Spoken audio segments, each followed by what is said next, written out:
And Butterfinger is hard to suck. It's just not a good sucking candy. So It's not a good sucking candy, man. Welcome to Behind the Sins, presented by CinemaSins. welcome to Behind the Sins, a weekly look at everything going on inside the world of CinemaSins. I'm Aaron Dyster, and I'm joined as always by Jonathan Watkins. Hello. And Danae Hughes. Finger guns. We write for CinemaSins and TV Sins and do various other things inside the CinemaSins universe as well.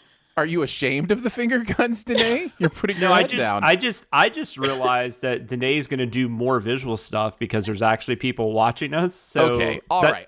Let's that's just going to be get this more out fun of the for way listeners. right at the start, shall we? We are live on video to our amazing Sin Club members. Thank you so much for tuning in. To the members who are tuning in, if you want to be a part of that, you absolutely can. All you have to do is go be a Sin Club member at our Patreon, patreon.com/CinemaSins. It is for the Peeper level and up, which is $10 a month. And we do plan on doing this most weeks.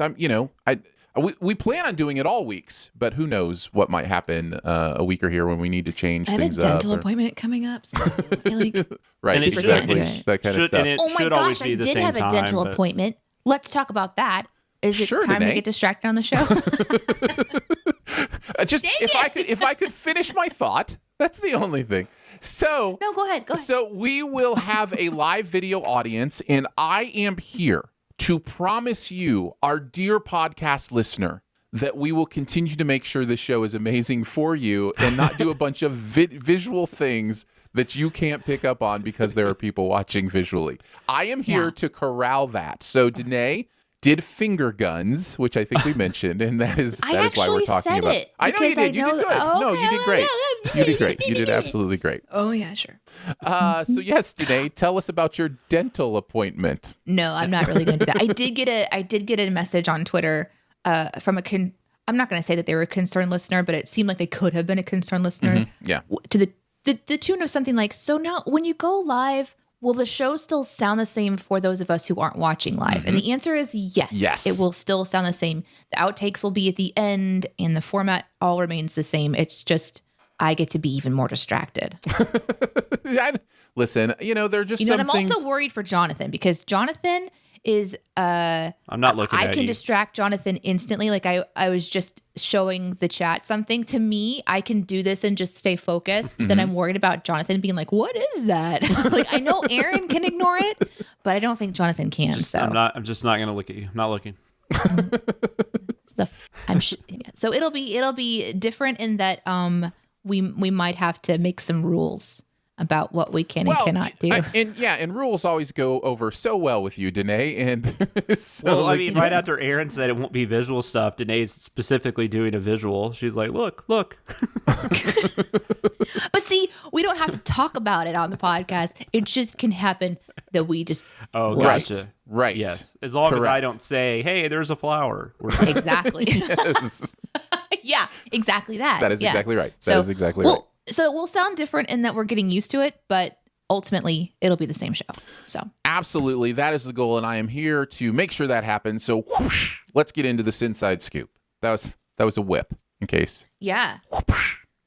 See, listener, visually Aaron whipped, but we're not getting onto him, are we? No.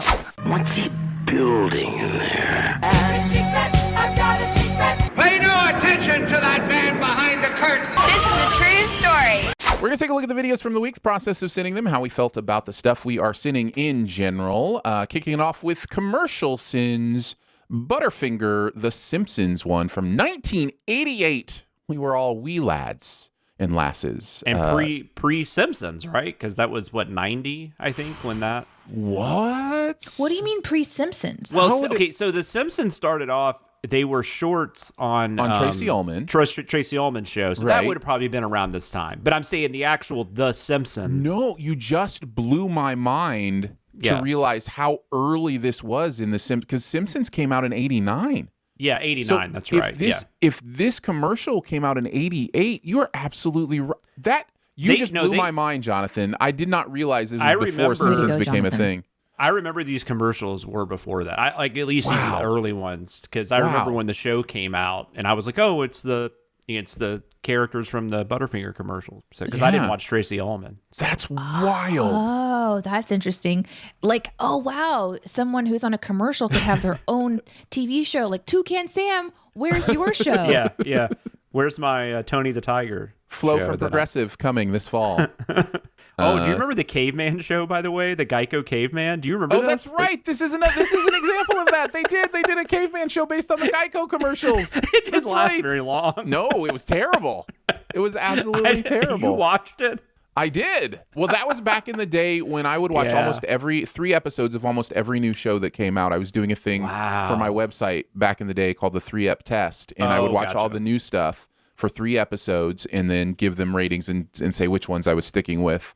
That's funny. I remember the first year of CinemaSins, because we started in the fall and we had the Twitter account. So I was like, I'm going to watch every pilot and I'm going to tweet about them. And I did watch every pilot. I didn't tweet that much because there wasn't a lot to talk about because they were all terrible.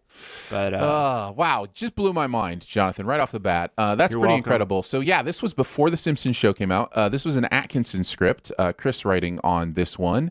Today, what did Chris have to say about this commercial? The Simpsons Butterfinger commercial back in 1988 was the start of a long line of them that ran for years. This one was Bart trying to convince Milhouse that there is a Butterfinger group in the 4 food groups. And it's a cartoon and a commercial. So finding stuff that's wrong is extra silly this time. I think it's funny to point out that Milhouse's lunch bag creates an echo when he says he doesn't have a Butterfinger group, as if the lack of Butterfingers would cause an echo in a paper bag, and also that he had to even check the bag to make sure he didn't have one. Anyway, probably my favorite thing I wrote was how Bart talks in commercial speak, and in our hypothetical, I almost said hypothetical, in our hypothetical sins world, Milhouse calls him out on it and says he would have sat next to Nelson if he knew Bart was going to be a commercial. Nice. So how do we all feel about Butterfinger as a candy bar? I love Butterfingers. Yeah? There's one thing I don't. There is a getting stuck in the teeth factor. Absolutely. On certain candies. And this is one that's on that spectrum. It's on that scale because the compactness of the Butterfinger middle part, the crunchy middle part, yes, it definitely also compacts in your teeth. So it has the effort of trying to scoop out with your tongue. So you got to get fingernails in there. You can't do it with your tongue. No. Yes, you can. No. Yeah, you so can't. that's why I don't. Yes, you can. This is why I don't eat them, because I hate that feeling. I like the can't flavor. get them out with my tongue. They taste What do you good. mean? But It gets the tongue is the strongest muscle in the body. How can you not because get it out of your teeth? buried in there. If you don't have something like that can It's get like under cement. there, my tongue is this wide, and like the gaps in my maybe it's a size thing because my tooth crevices are so huge, and my tongue can't it has to be something thin to get under there and pull it out. I don't know. like a toothpick or something. Yeah, like a toothpick or a fingernail or something like that. Yeah. Do I have a special tongue? Is it razor thin? No, I just feel like it's really. Oh God, I can already hear the commenters. Yeah. I'm not even looking at live chat right now. Out of context quote for the day. I know I had a few jokes pop up in my head. I'm not going to share, but yeah. No, I feel like I have an ability to precisely fold it and mold it so that it kind of. Because I never have to use. I have no idea how you use your toothpicks. tongue. I have no idea. This has no idea. This has nothing to do with muscular dexterity. Yeah. It has to do with the size. It's like a concrete got stuck up in your tooth. No, but listen, That's what it feels like. I mean, what about combining the tongue with the suction of being able to, no suck stuff out of your teeth, specifically? stay focused. I think you want comments now. I think you just No, when you get stuff out of your teeth, it's like a combination I don't know. of. I'm an immediate toothpick guy. Like I became my dad 5 years never ago. used So toothpicks. yeah, I can get most things out from between my teeth, out from if it gets stuck in your gums, that'll happen sometimes. I can do most of that internally, but not Butterfinger. Butterfinger compacts to a place where you have to get industrial instruments to get it out of there. So That's insane. I've literally never had to just resort to toothpicks and stuff, and I don't have things in my teeth all the time. yeah. Yeah. I must be special. No, but you know what Jonathan's- though? Here's what I'm going to say. Here's what I'm going to say. There are got a times special when I will tongue. say things on this show that I'm feeling like maybe I'm abnormal, and then I'll get a comment later on from a listener being like, "No. I also can expertly use my tongue." Yeah, it might be No, Aaron and I no. are the weird ones. I can tie cherry stems into knots. You know, I can like too. I can't. I can do a triple loop with my tongue. I can't do that. So like yeah, like I can't. Oh, I like, can't No, do that. I can little do curly the thing. normal, like the I can whatever do the you one call loop. it. the single Yeah. loop. Yeah. Yeah. So like That's all I my can do. tongue dexterity is fine. Your turn, Jonathan. For the listener, we all just did our tongue shapes. That's right. All right. So I agree with Jonathan. I do not like eating Butterfinger, even though I kind of like the taste because of that. In fact, even like caramels and stuff that get stuck in your teeth, I suck on those. Like I don't even chew them because I don't like stuff getting stuck in my teeth. And Butterfinger is hard to suck. It's just not a good sucking candy. So It's not a good sucking candy, man. isn't it's a terrible sucking candy. Yeah. So I have difficulty with Butterfingers. But I think I wish in I had the- control of this edit. There's so much I could take out of context and play around I with. think on the TV sins one, there's a sin about sugar daddies.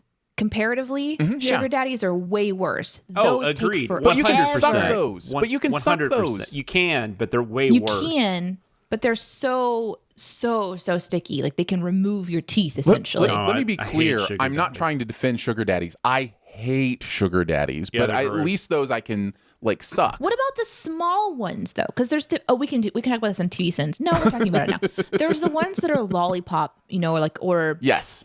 Yes. the ones that I know what are you're talking shown about. on the TV sins. Yeah, there's those kinds, but then there's also like the little pellets. Right. And you can just I like the little Yeah, pellets. you can just suck those down. Yeah, absolutely. Totally. They make those with sugar daddies though, or is that a They different? do. Yeah. Is that a different candy? No, it's Do a they sugar call them daddy sugar version. babies?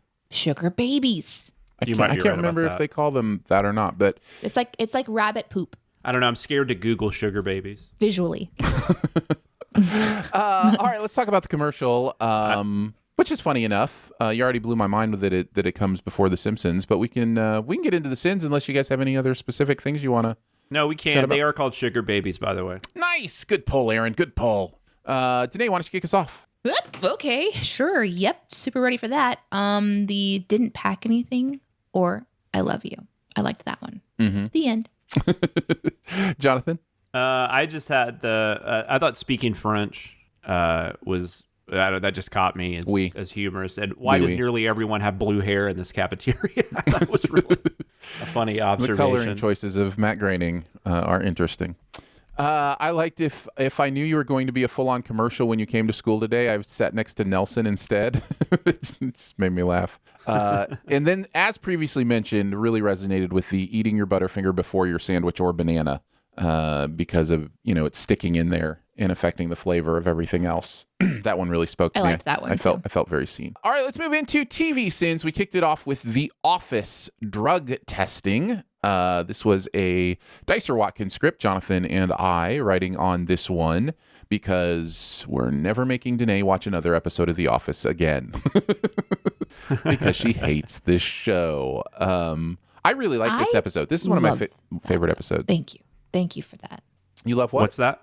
That you have answered my cry. Oh, yeah. Yeah. No, we can do it. Jonathan and I got it. Yeah, Every no, once it's in a while, fine. I feel don't like I mind should it. challenge myself and no, I can do it. I can push through. I'm a professional. Mm-hmm. And then I watch them and I just instantly get enraged. So it was nice to take an office break. Yeah. I kind of like this episode. This is one of my favorite Office episodes. I just think it's so it was perfect. funny.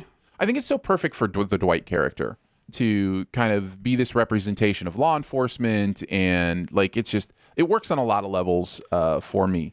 Yeah, it this one. wasn't as uncomfortable as some of them are. Although I will say, and you wrote a really good sen about that the uncomfortable aspect actually probably comes just from what's going on in the modern world. Because even though this is supposed to be comedy about like the way Dwight, what he thinks authority is, we now know a lot of people think that. Yeah, yeah. Or too many Well, people think that. It's So- it's based on how authority can inherently lead to corruption. Like For sure. And it makes light of that. It brings humor to that in a way that makes it more palatable. But yeah, there's definitely something really true underneath there. Because that thing with where the sin came when with Oscar, right? When he says like, because Oscar went to Mexico, he could be a drug mule. And obviously that is a joke and it is kind of funny, but then you're like, holy crap, like how many people like legit think that when they hear something like that? And you're just kind of like, God, man.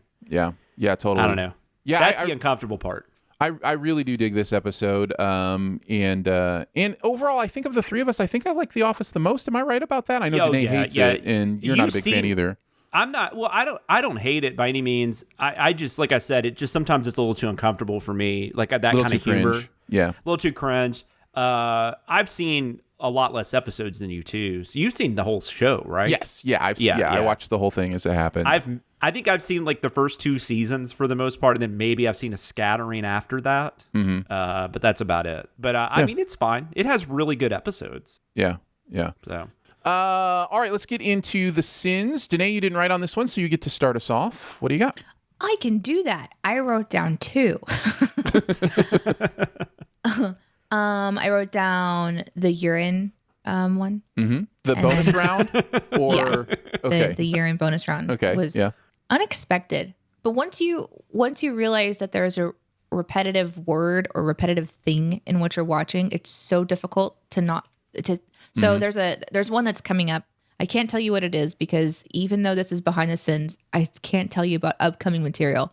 But there's a movie that I'm sending, and there's this one noise that keeps happening over and over and over again. And I thought, oh my gosh, it'd be so fun to do a bonus round on this, except for that it would be the most annoying bonus round in the history of bonus rounds. And also it would last forever because this noise happens way too much.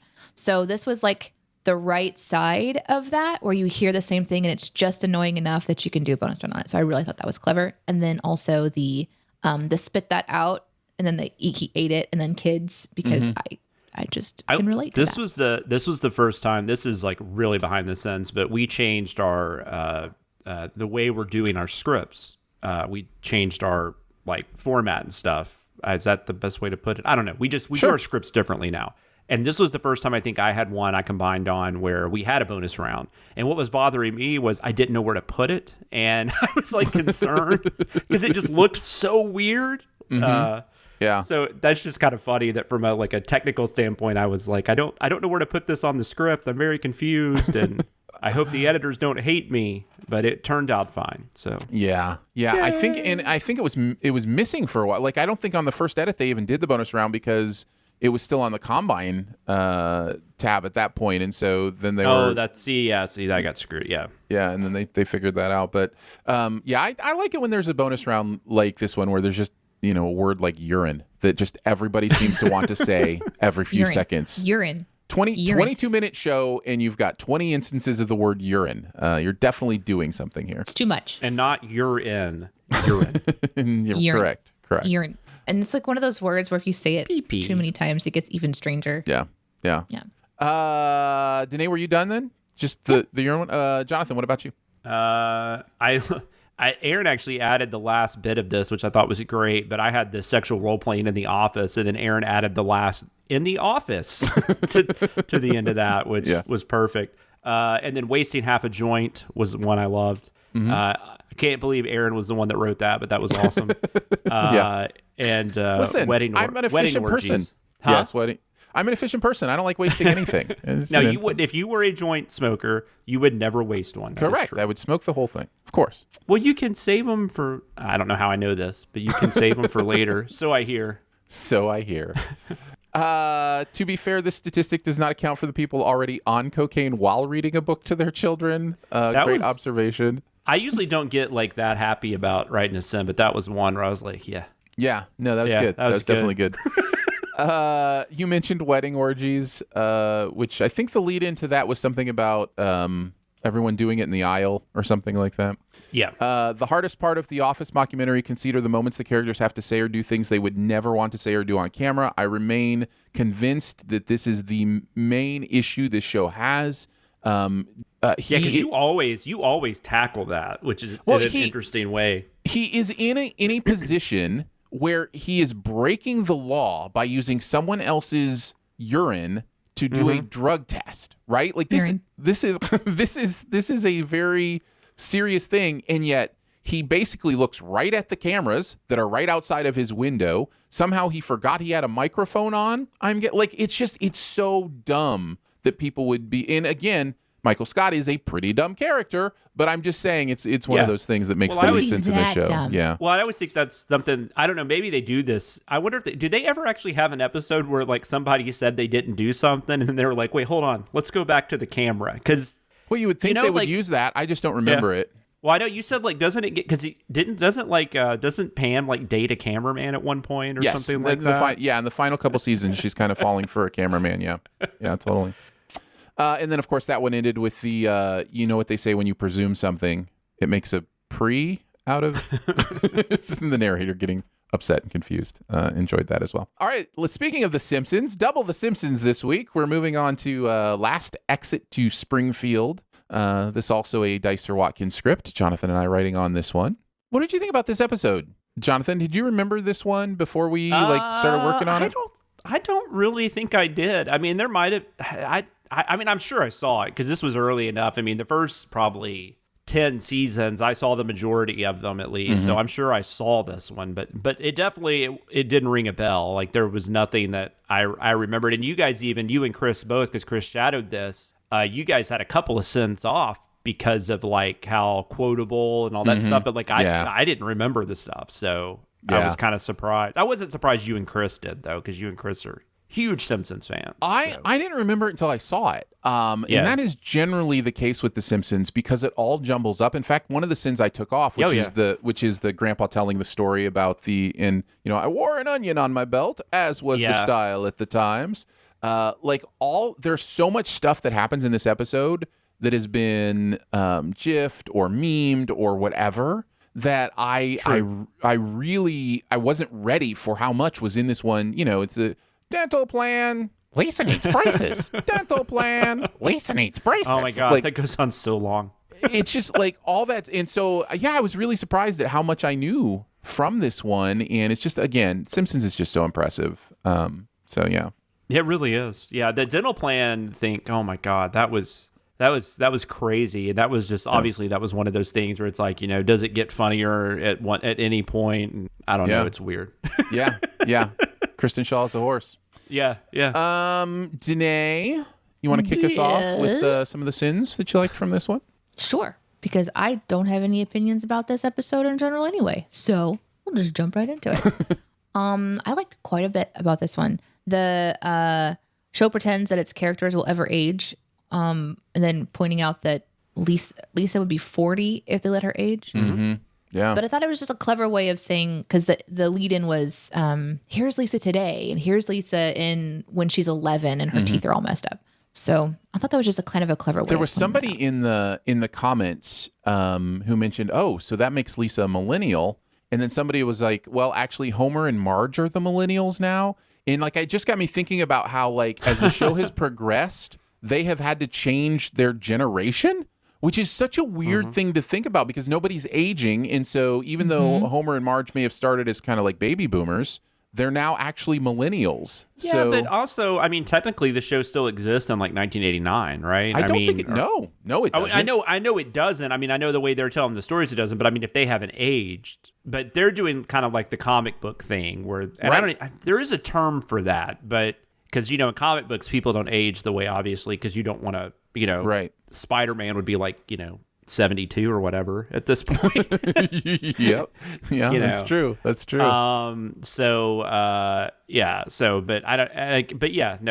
you're right. They've definitely changed so generations. It's a really interesting thing to think about. I hadn't thought of it that way. Yeah, because Lisa and Bart would be what, Gen Z or whatever they're. Yeah, they'd be like Gen Z now. Yeah, totally. Or whatever they're calling that, baby millennials. I can't remember what they're calling that now. So yeah.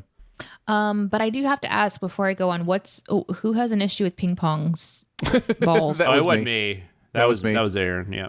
So what's your problem with ping pong ball on a table then, Aaron? Listen, you never leave the ping pong ball on the table. It'll roll off. But It why? will roll off. It will get stepped on. Somebody will lose a toe. It'll get infected. Gangrene will set in. Like, I'm just saying, Or you'll it's just a lose recipe for disaster. I at the just end of the thought day. you'd lose the ping pong ball. But Yes. Okay. Okay.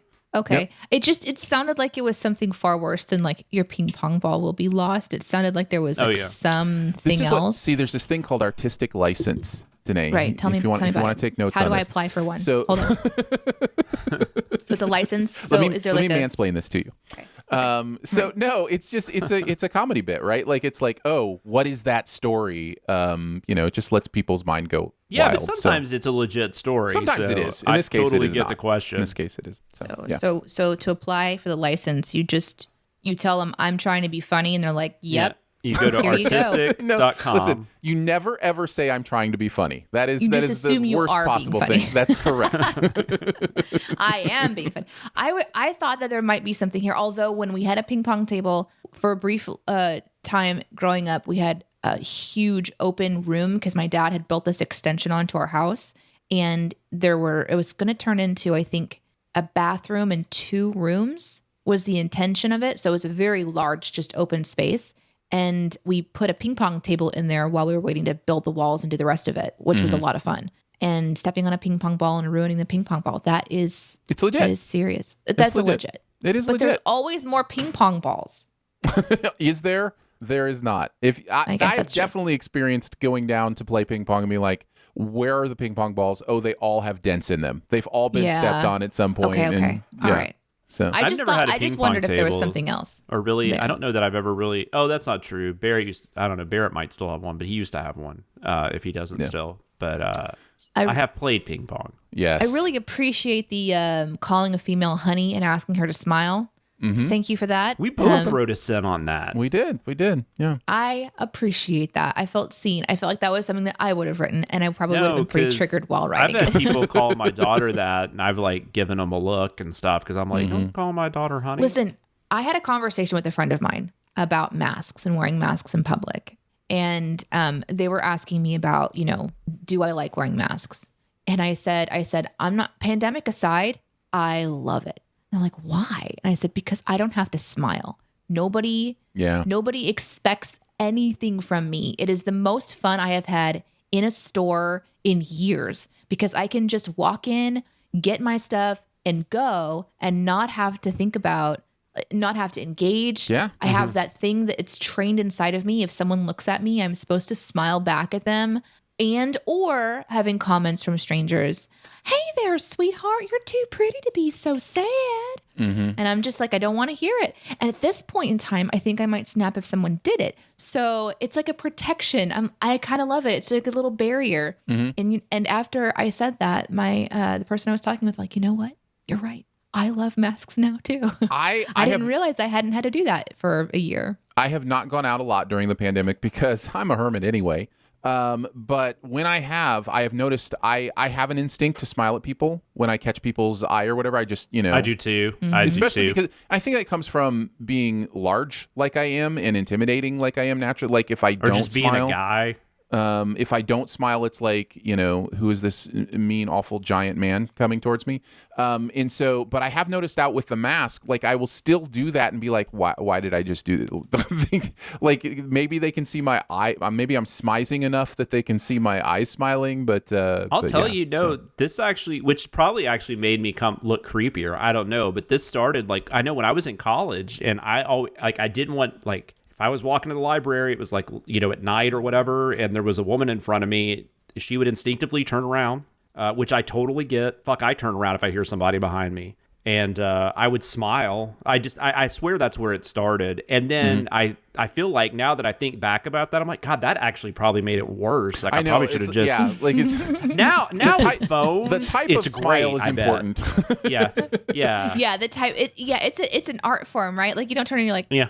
you just like that slow, creepy, like. Yeah. No, it's just like like I'm trying to do a I'm Try not to harmless smile, and Yeah. I probably did the opposite. Yeah. The smile is supposed to mean I'm fine. I'm not a danger to you. But if you open your eyes a little too wide or whatever, then it says something completely different. I love phones for that reason, though, because I'm always looking at my phone or something.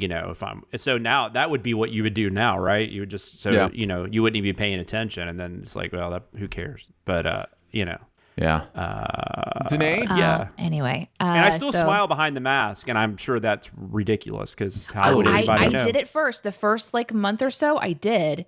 And then I realized I didn't have to. And it was just this freeing experience. But anyway, how does this dog poop cracked me up? And then and then also I believe there was a WWE outtake again. And I'm betting it was Jonathan. No. Oh, wrong. I was like, I know nothing about wrestling. Like Aaron. nothing. I don't remember. What did I do? I don't remember It was that. it was like there was two wrestlers, like a Hulk Hogan. Oh, yes. It was so thing. perfect. I had to do it. It was so perfect. Yeah, it was great. I was like, oh my gosh, here's WWE again. So I just assumed that it was Jonathan, but wow. No. I'm really glad I never think about wrestling. I'm really glad That's you funny. liked the how does this dog poop because I think I was channeling you when I wrote that one. And just a really simple. I didn't even notice that dog. Like that's like when you're watching these things, that's why it's great we have multiple writers, right? Yeah. Because I never even really that dog just never caught my eye. So totally. That's great that we got a sin in there about it. Jonathan, what about you?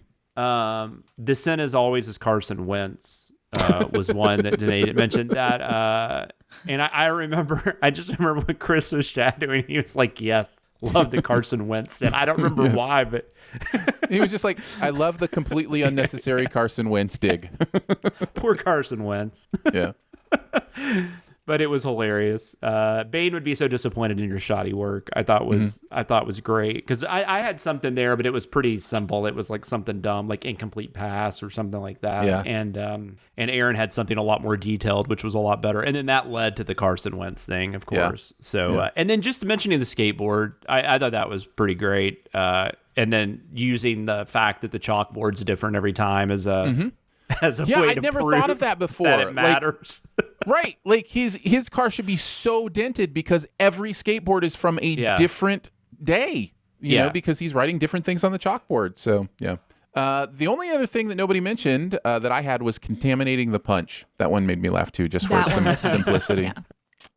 So well done on that one. All right, let's move on to music video sins. DJ Khaled, sorry, not sorry. What did you guys think of the song? Is there... I don't know. Like, I feel like the old guy now, though, because I'm like, there's no good music anymore. Because I swear to God, the last 2 months of music video since. And I wore an onion on my belt, as was the style at the time. Has made me concerned that we're just not going to have good music. No, there's actually been some really good albums released this year that I've heard. But these hits that we've been covering have not been great. Montero was the last time. And that makes them a lot more sentimental. Oh, yeah, that's true. I forgot about Lil Nas X. But that was the last one. I was kind of like, I'm impressed by this. Yeah. But no, this is bad. This is so just, what is terrible. this? It's terrible. What is it, though? Like, I don't... What is it? What is comedy? There's a license they should have to apply for. And Barrett actually... Barrett mentions this in the video, but it's kind of like, I guess the kind of idea behind it is that, we're rich and we can do whatever. We don't care. That is it. And that's fine. But I also feel like but it's maybe so that's all they have to talk about now. Because, you listen to Jay-Z's. They're at that upper level at this point in their life where that's all there is left. Because you listen to back to early Jay-Z, it's hard to remember that Jay-Z was good at one point in his career, because the last 20 years have not been great, or the 15 or whatever. But early aughts, late 90s, he was killing it, and he had some interesting thoughts and stuff. And now I think he's just, and nothing against that. Good for him, man. He's got an empire. Good for him. But yeah, I don't want to hear his music anymore, I don't think, because he has nothing to talk about. Yeah. Speaking of, I should probably tell you what Barrett had to say about it, huh? Sure. What did Barrett have to say about this one? Something cool? Yeah, he said that DJ Khaled video is the most boring I have ever. and then he pops back up and says, "It can suck a dick." The end. There you go. Thank you, Barrett. Thanks, Barrett. Yeah, I think it's terrible too. I think it's a terrible song. I don't like listening to it. I think the lyrics are terrible. It's bad all around. It deserves all the sins. And kind of like, I don't typically go for it's kind of not, it's kind of insulting, like at this time of what's going on. But like this one kind of feels that way. Like it feels a little inappropriate in a way that, but I doubt most people care like about that. insensitive. Yeah, a little insensitive. And I honestly, like, I do not care if you have money. Like, I mean, I'm not just disparaging them for making their money and stuff. I mean, good for them. Tell the people who have money where your OnlyFans thing is, so they can support you. Yes. But I just don't get the point of, like, I don't know, talking about having money and making that like I don't know, that seems weird. It's been these a hip hop days. staple for a long time. Flashing cash, living the life, like it just seems a lot more shallow in this one though. For some reason, it does. I don't know what that is. Yeah, but I know what you're saying. No, you're absolutely right. There are plenty of hip hop songs that I enjoy that are all about the dollar, all about the bling. Yeah, totally. I'm never saying dollar like that again. I sounded so Thank ridiculous. You. No, that's good. That's good. Let's go into the sins of this one, and I'll start us off on this one. You thought the flower scene from American Beauty was creepy. That made me laugh when he's standing in front of the flowers. Also, the May Queen video one. Is so ridiculous. Like I had forgotten about him in front of the flowers until you said that. What the hell? The May Queen one is also really funny, referencing Midsommar, however you want to say it. I thought that was funny. I thought that's what that one referenced. Having only seen it on the Sins video, I wasn't sure. I guess it's funny that Danae does have knowledge of Midsommar though. Like even just though barely though. I know, but that you have any knowledge of it is great. It's a vocational hazard. It's a vocational hazard of her job. Yeah, let me see if I can recap that movie real quick. Okay, yes. Recap of Midsommar by Danae Hughes. There are some friends. Mm-hmm. They go camping. Sure. And they meet a cult on accident. Not on accident. Not on accident, but continue. Guys, this is my recap. No, Thank you. Sorry. Oh, you don't want live commentary? I can stop with the live You don't want commentary. mansplaining about Midsommar? We're making it up on the fly. Okay, so they meet up purposefully. Yes. The one who purposefully invited them is killed. Yes. Probably didn't expect that. Surprise! There's period blood mixed and stuff. Yes. Also, death. Yes. Purposeful death Yes. because we're old now. And also, Yes. murder death Yes. because that will help you lose your sanity. Also, here's a bear. Yes. Look, you did it great. Midsommar. Oh, and flowers. There's flowers. From Danae Hughes. Is it not Midsommar? Or do you just hear it both ways? It's Midsummer. It looks like Midsommar to me, so I just say it that way. Yeah, no, I thought that's what it was, until it came out and everybody was saying Midsummer. Yeah, I think they were like, no, it's Midsummer, even though it looks like Midsommar. So I just randomly learned, I don't know if you guys will remember who this is, but I called this actor Charlie Schlater my whole life, and I just learned in the last week it's Charlie Schlatter. Oh, that's always fun. Yeah. I mean, I've never met him, thankfully. I've never talked to him in person. Yeah, exactly. It's different. It makes it different. Yeah, it's totally different, Denny. I can't imagine if you called somebody the... I am called Denny on Twitch so much. Crazy. That's just like, I would never, like, I wouldn't even, like, because Denny to me is Denny. I get called Denny or Denis a lot. A lot. Yeah. But it's okay. See, Denis would be D. We're not best friends. I'm not hurt. Knee, which would be a great name, by the way. Throw a K in there. Denis. Where are you injured? Denis. Denis. I guess when you're a multimillionaire, you can get away with rhyming B with B. I had that one. That was also great. made me laugh as well. Jonathan, why don't you get next? I had that one, and then I just the fucking catchphrase doesn't bother me as much as DJ Khaled trying to pull off the sexually staring at a camera in a music video cliche. And then, but I just love that he gave it all the sins. I love that was the outcome of the sin total. It was just all the sins. It's nice. It's fun when you can do something like that. Denny, what did you have? Mic drop. Aaron Dicer. You mother. Do you remember that one time I tried to say how did I say it? Like, you son of a mother that I respect so much. Was that on Twitter? I don't remember where that was, but it was hilarious. What is that about, though? No, him calling you Denis? No, she was, because so she was just getting back at me. But yeah, at one time you were like, you son of a mother who I respect very, very much. Very much, and I would never say anything. You realized insulting in your brain that you knew my mom. I love your mom so much. Yeah. The one that I wrote down is the multi-billionaire you can get away with rhyming B with B. Mm-hmm. Yeah, that's good stuff right That there. one made me laugh. Indeed. When I say laugh, I mean I did this. Yeah, why not?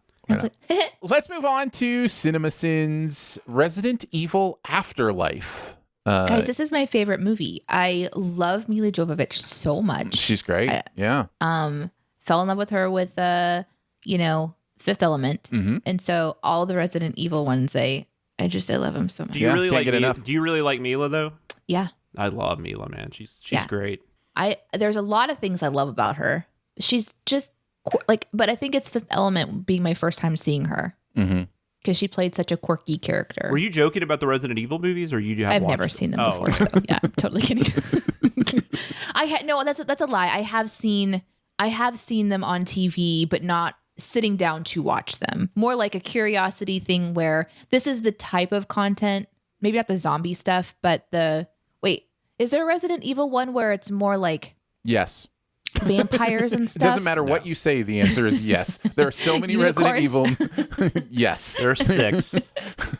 There are 6 movies. I don't think one has vampires. No, I think it's always pretty much zombies, but and zombie dogs and all kinds of stuff like that. But I think I saw the one that was about vampire stuff. It was more vampire. Oh no, she did. No, she was. I know what you're talking about. She was in a movie called Ultraviolet. Yes, Ultraviolet. That's right. Yes, and that is vampires. That also might be based on a video game, or it's based on a comic book or something. I don't know. It's not very good, but no, maybe I didn't. I don't think I've seen that one either. But that is kind of Resident Evil.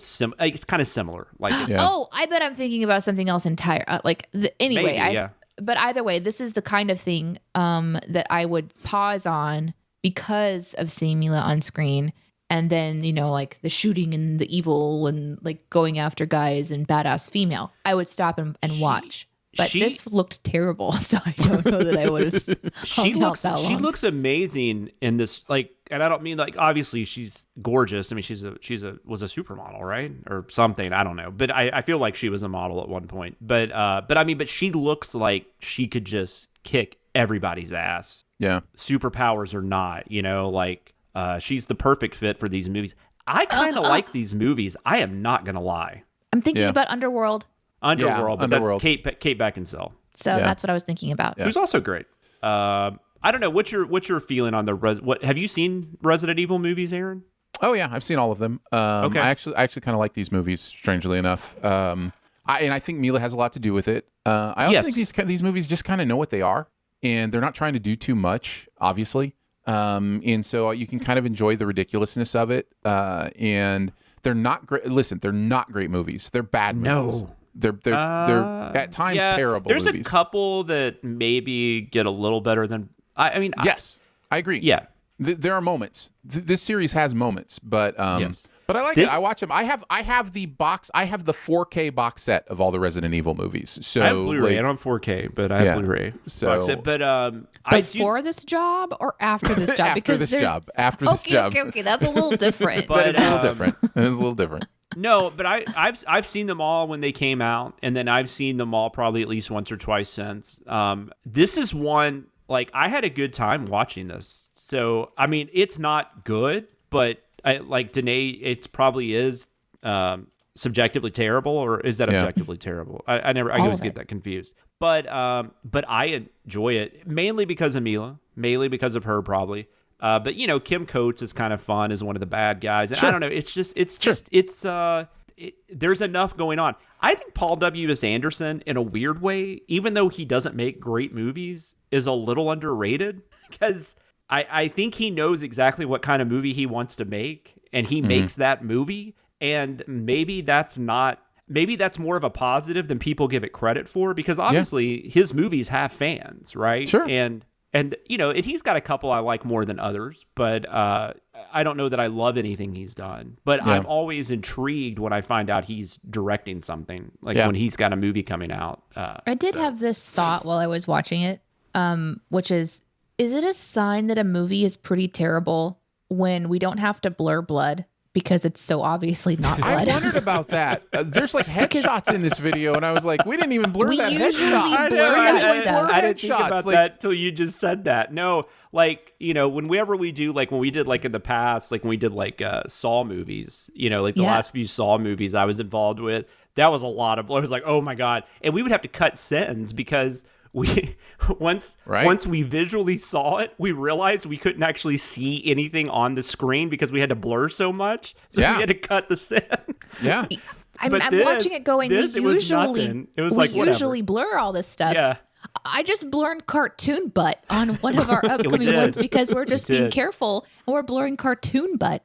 And then now I'm watching this going, I just saw a headshot, but it wasn't because it Yeah, was it- just like pixelated red that just kind of Yeah. pops up Yeah. and goes. It's so unrealistic. So bad. So bad. There's not we don't really have like a firm rule, but Apparently. but on, and maybe we should have, but maybe in our head, like you're saying, the way we weren't seeing it. Yeah, as it's just so anything. terrible. Yeah.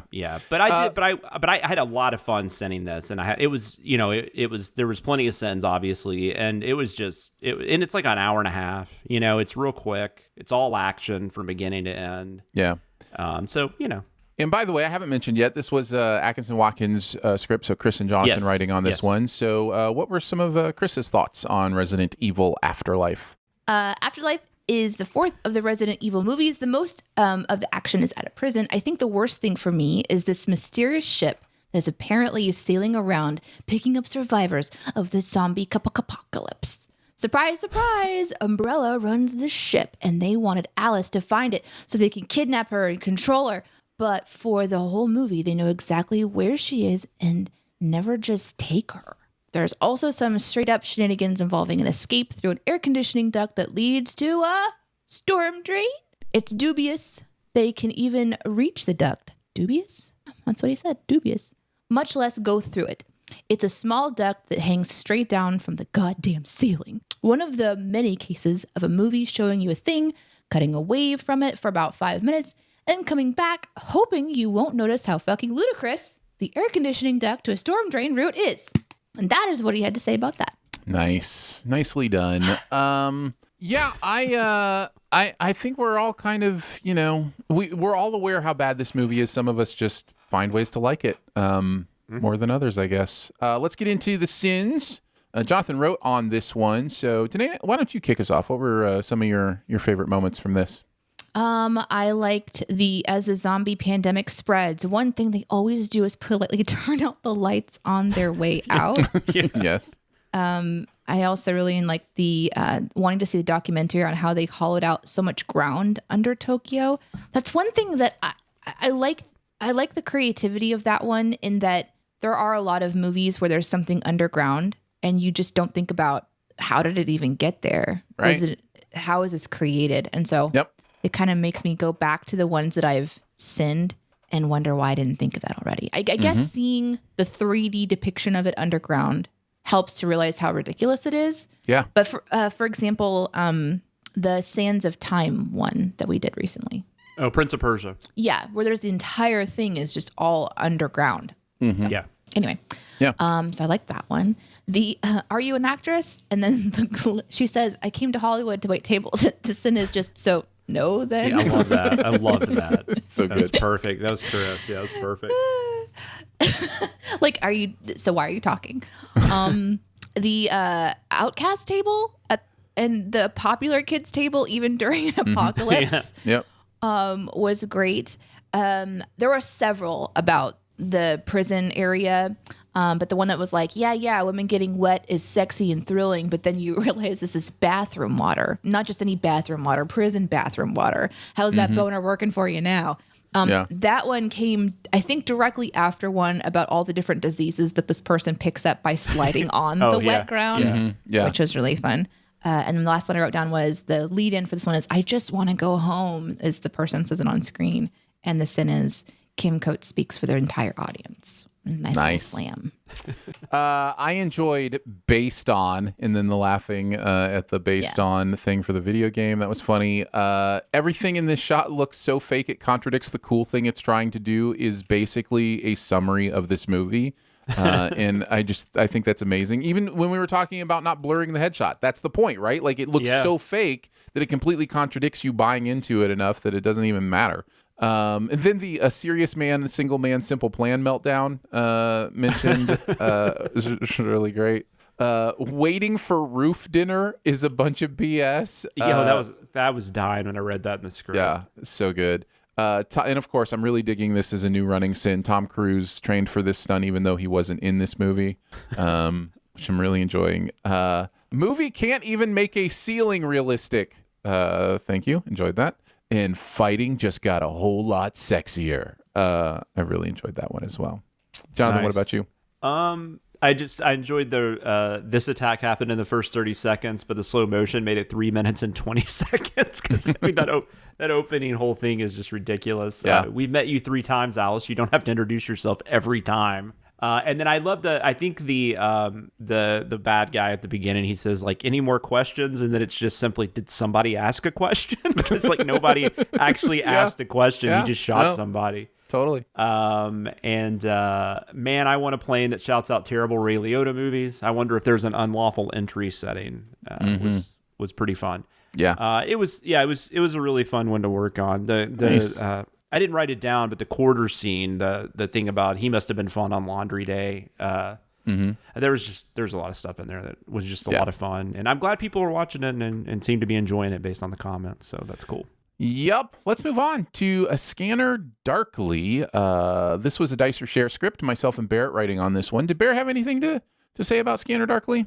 He sure did, and I have it so prepared directly in front of me right now. Here it is.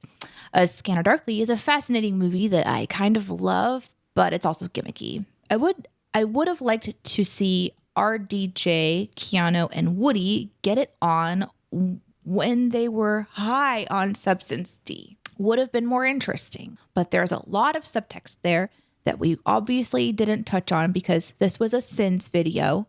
Overall, a fun experiment that only works if you really want it to, which doesn't help me at all, Barrett. I was hoping that you would tell me what the hell was going on in this movie. I can help a little bit with that if you want. Okay, cool. Jonathan, have you not seen it? No, I did. I saw. I read the book when I was like I think I was in high school because I think I got like on a Philip K. Dick kick. I guess the Philip K. Dick kick. So I remember really liking the book. I saw the movie once. I think maybe I saw it in the theater, but around when it came out, never. Yeah. And just kind of, what do they call it again? The Rotoscope. The animation. Rotoscope, the animation. Rotoscope, yeah, because he did that and did Waking Life, which Waking Life I do think is a better movie than this. But it's I have a hard time watching that. It's not visually appealing to me. So it isn't. It's very strange, and I think it's kind of beautiful, like artistic wise. Like there's some interesting things about it. So, Danae, if you're curious about the plot, we can talk about that too. But if you're curious about the visual style of the movie, it's just rotoscoping where they draw over actual film. So it's not technically animation. No, that's an Instagram filter. So. Yes. No, you're absolutely right. You're absolutely right. It is very much like an Instagram filter. Yeah, in that kind of way. More like Snapchat, I guess. But yeah, probably. But I understood the stylist part. That the style of it is like, this is an interesting. Well, I shouldn't say I understood that. I didn't know exactly what it was. I made assumptions that it was, live that was drawn over because it's kind of impossible that it would be anything else. I don't know. I'm more talking about just what the hell is this movie?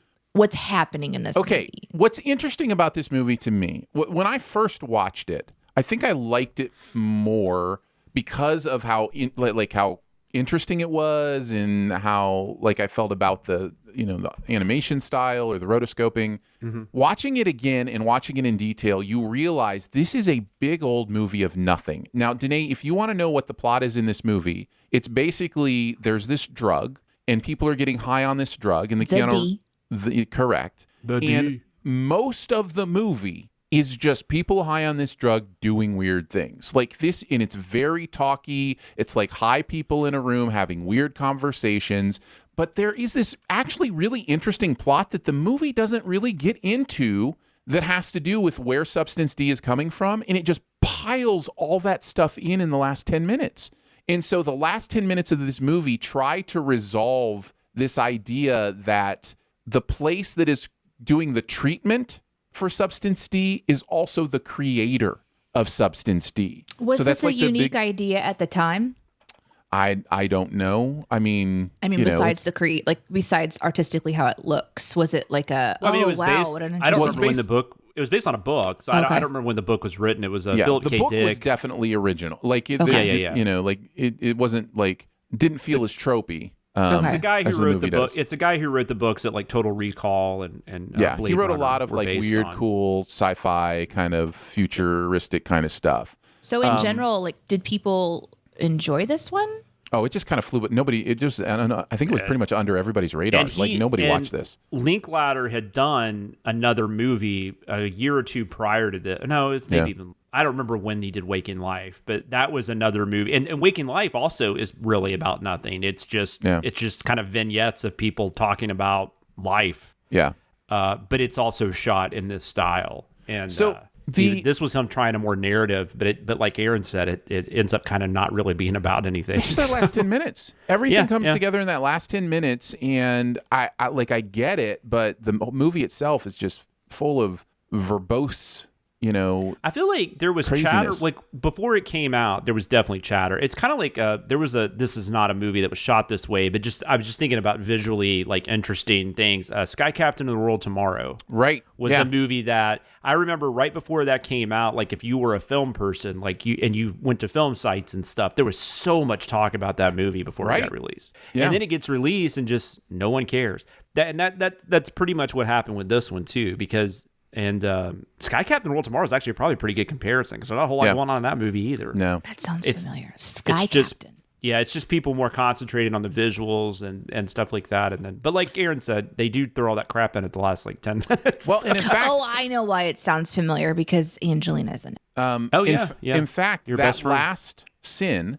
where is meant to go over the entire plan of the movie. So if you really kind of want to know what the plot is, it's all in that last sin. That is basically it. Like, you know, their plan was somehow to get this Keanu Reeves character so addicted on this drug that he would get into one of the rehabilitations and then be assigned to go work in the fields where the drug was made, and then somehow remember, even as messed up as he is, to bring his friends a sample that somehow would prove something. Like it makes no sense. So yeah, I really.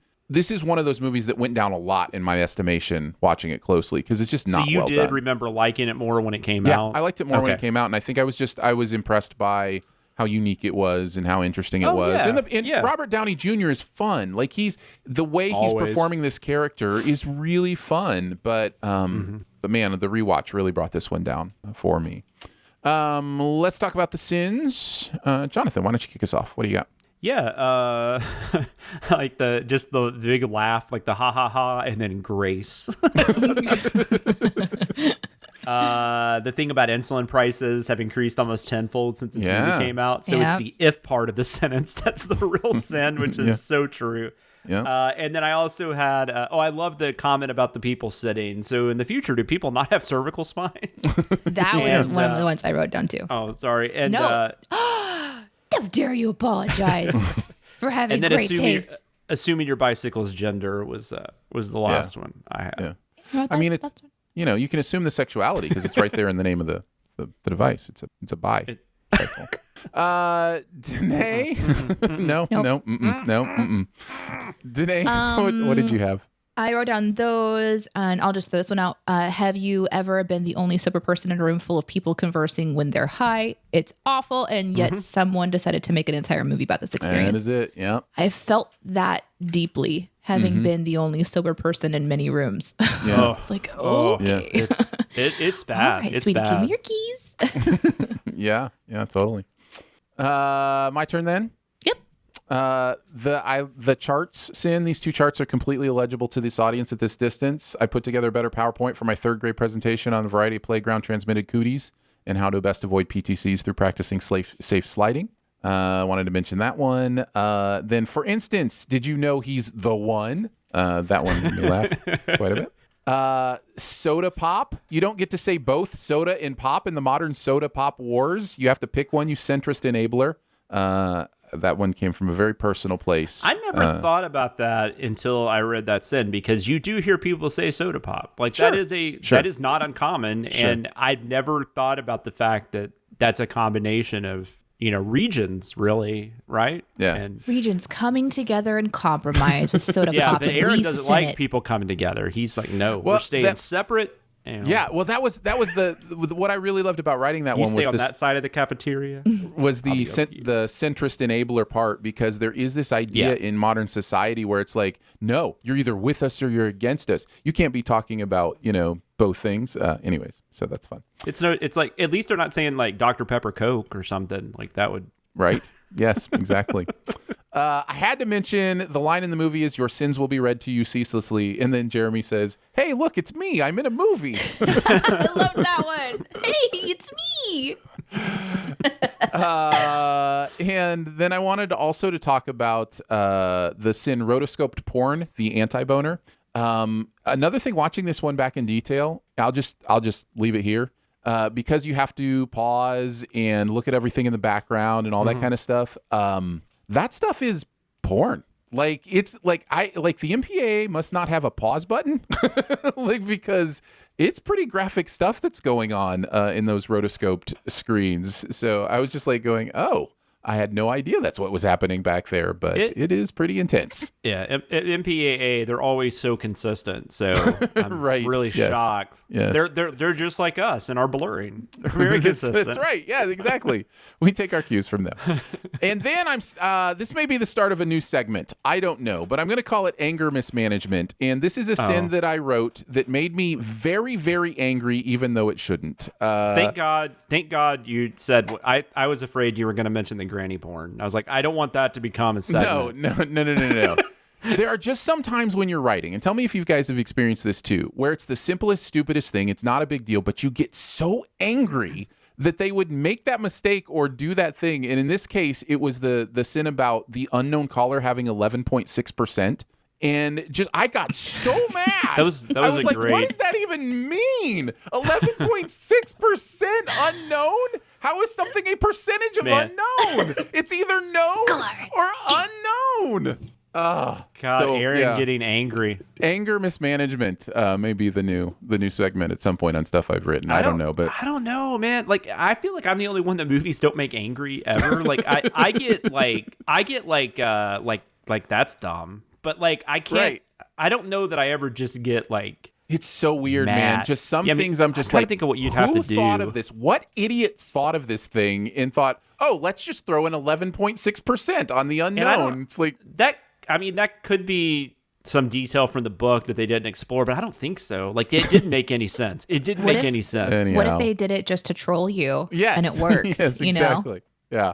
This is So, for Aaron. Anyhow, That's right. that's my anger mismanagement for this week. We'll see if that ever happens again. All right, let's move on to keeping tabs. The internet is a communications tool used the world over where people can come together to bitch about movies and share pornography with one another. Oh, jeez. This is the most public yet of my many humiliations. We're just going to talk about something from putting together the stuff for the week that we had. Danae, I'll why go don't you- first. why don't you start? I wrote on nothing. That is true. That is true. I thought mine had been erased because, but I just put it. I didn't put everything in the right order. That was something good. Yeah. And mine's not that great, but. What is yours, Jonathan? Well, I mean, I did. You were talking about that sin about the woman, Allie Larder, sliding on the floor, and I've talked about all the diseases, and I don't remember why. I was just like, I got to get a weird like monkey or something in there. I don't know, like I don't remember why I thought that, but then I did do some research, and I learned a little bit about the tamarin monkey, but I didn't really use anything else. So that was kind of my research for the week, Yeah. But I had a couple of sins that didn't make the cut, and they were just, Chris had stuff in there that was it was better, which is Sure. which is pretty much everything. Yeah, we've all experienced that many times writing with Chris. Yes, but the Paul W. S. Anderson, and also this joke's probably kind of old for a lot of people, but for film fans, like the Paul W. S. Anderson and the Paul Thomas Anderson, joke. That's just kind of a silly thing because they both probably started making movies around the same time, and it's just kind of one of those funny things where they have to use their middle initials and all that stuff, and they make. Like, if there's not two directors that are more like polar opposite, it's probably Paul Thomas Anderson and Paul W. S. Then Anderson. the Paul Andersons, the Paul Andersons are very, very different from each other. Yeah, but I like to think they're like best friends and they just hang out like. Hey, you want to be in the Paul movies. Anderson Club? Yeah, I'll be in the Paul Anderson Club. But Paul W. S. Anderson, which we didn't even mention, married to Mila Jovovich. That is correct. Yeah.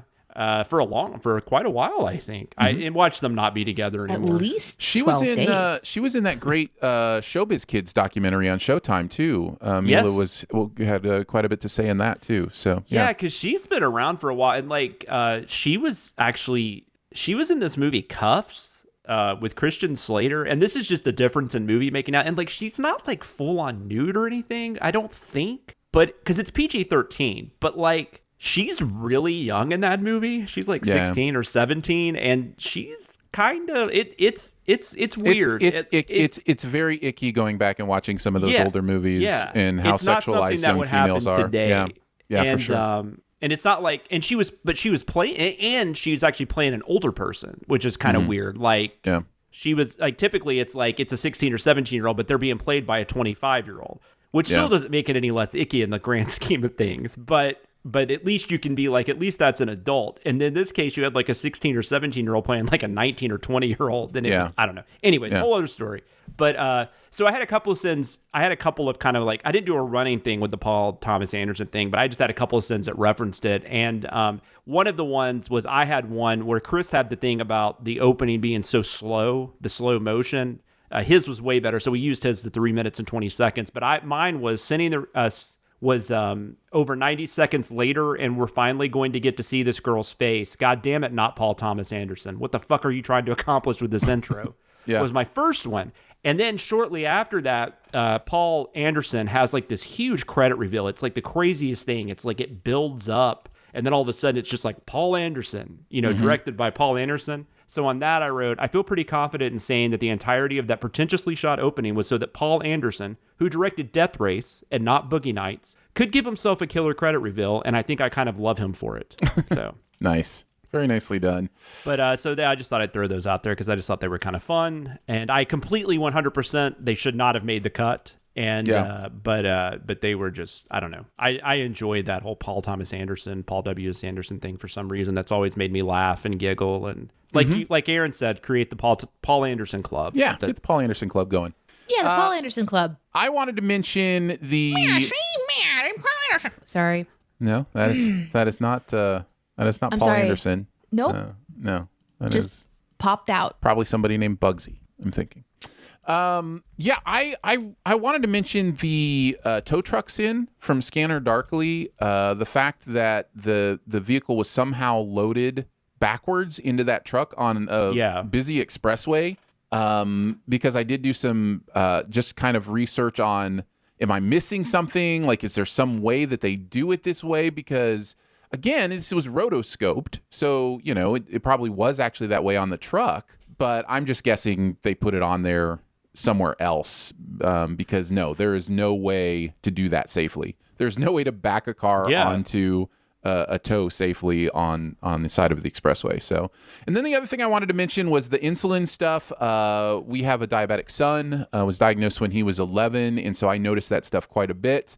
And I did do some research to make sure, kind of the numbers and what insulin costs now and what it costs when a Scanner Darkly came out. And yeah, it's ridiculous how much the price of insulin continues to go up. I didn't even think about that. How that's a thing that affects you personally. Yeah, it's a very personal thing. Yeah, very personal. In fact, there's the other thing in this video is at the end, and I think I saw somebody in the comments ask the question.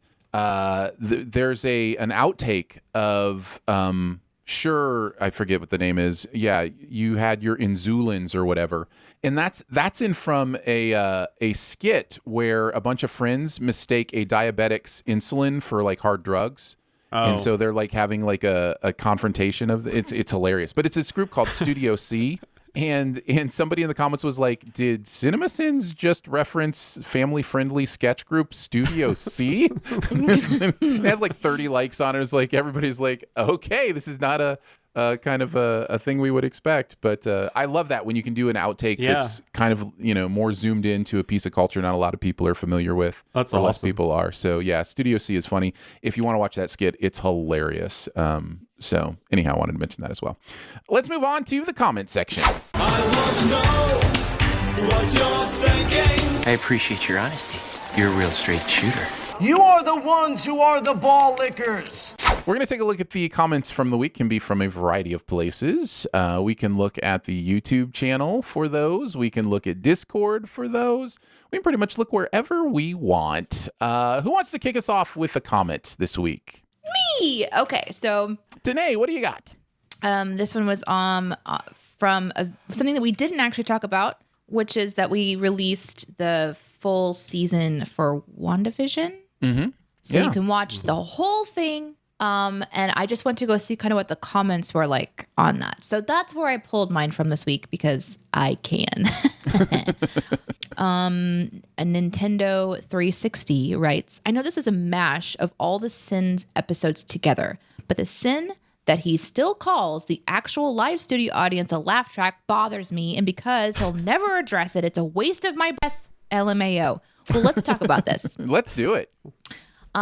We have gone back and forth many times about how to approach these. And I thought it would be kind of a fun thing to talk about for the BTS fans, because one of our ideas that would take a lot of time and effort is to and therefore release. Will probably not happen. It's just a timing thing. Like maybe we can do it in the future, but right now I think it'd be really hard to do, especially because they're so long. Like these season recaps are so long.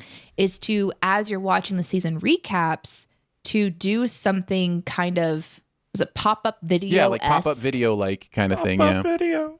Yeah, with just comments that came in on those particular sins, and then sort of in a text chat sort of style, address them. So for example, now we know it's a live audience, but the sin is still this, and kind of be able to sort of troll on another level, like take it to another level. Right. Like I would be able to say the truth, which is those sins, when we send laugh tracks, we're not sinning whether it's live or not. We're sinning the idea of using laughter to enhance things. It's more it's more like this live audience laughter makes me think of laugh track, which makes me think of a sin. So it's sort of like that. And so we could do those kinds of things, but as it stands now, even with, for example, The Mandalorian, on that one, we could go back and we could That's got a crazy laugh track. I don't know why they put a laugh track in The Mandalorian, by the way. That's weird. I was thinking about the macaroon one, macaron or whatever. Yeah. We could kind of play into that a little bit. Right. We could correct ourselves or whatever. Yeah. Correct ourselves or further troll the audience or whatever. And those are really fun ideas, and we do play around with that on the back end of stuff. But anyway, I like that this person kind of pointed it out and made me think of something that I could talk about with you guys.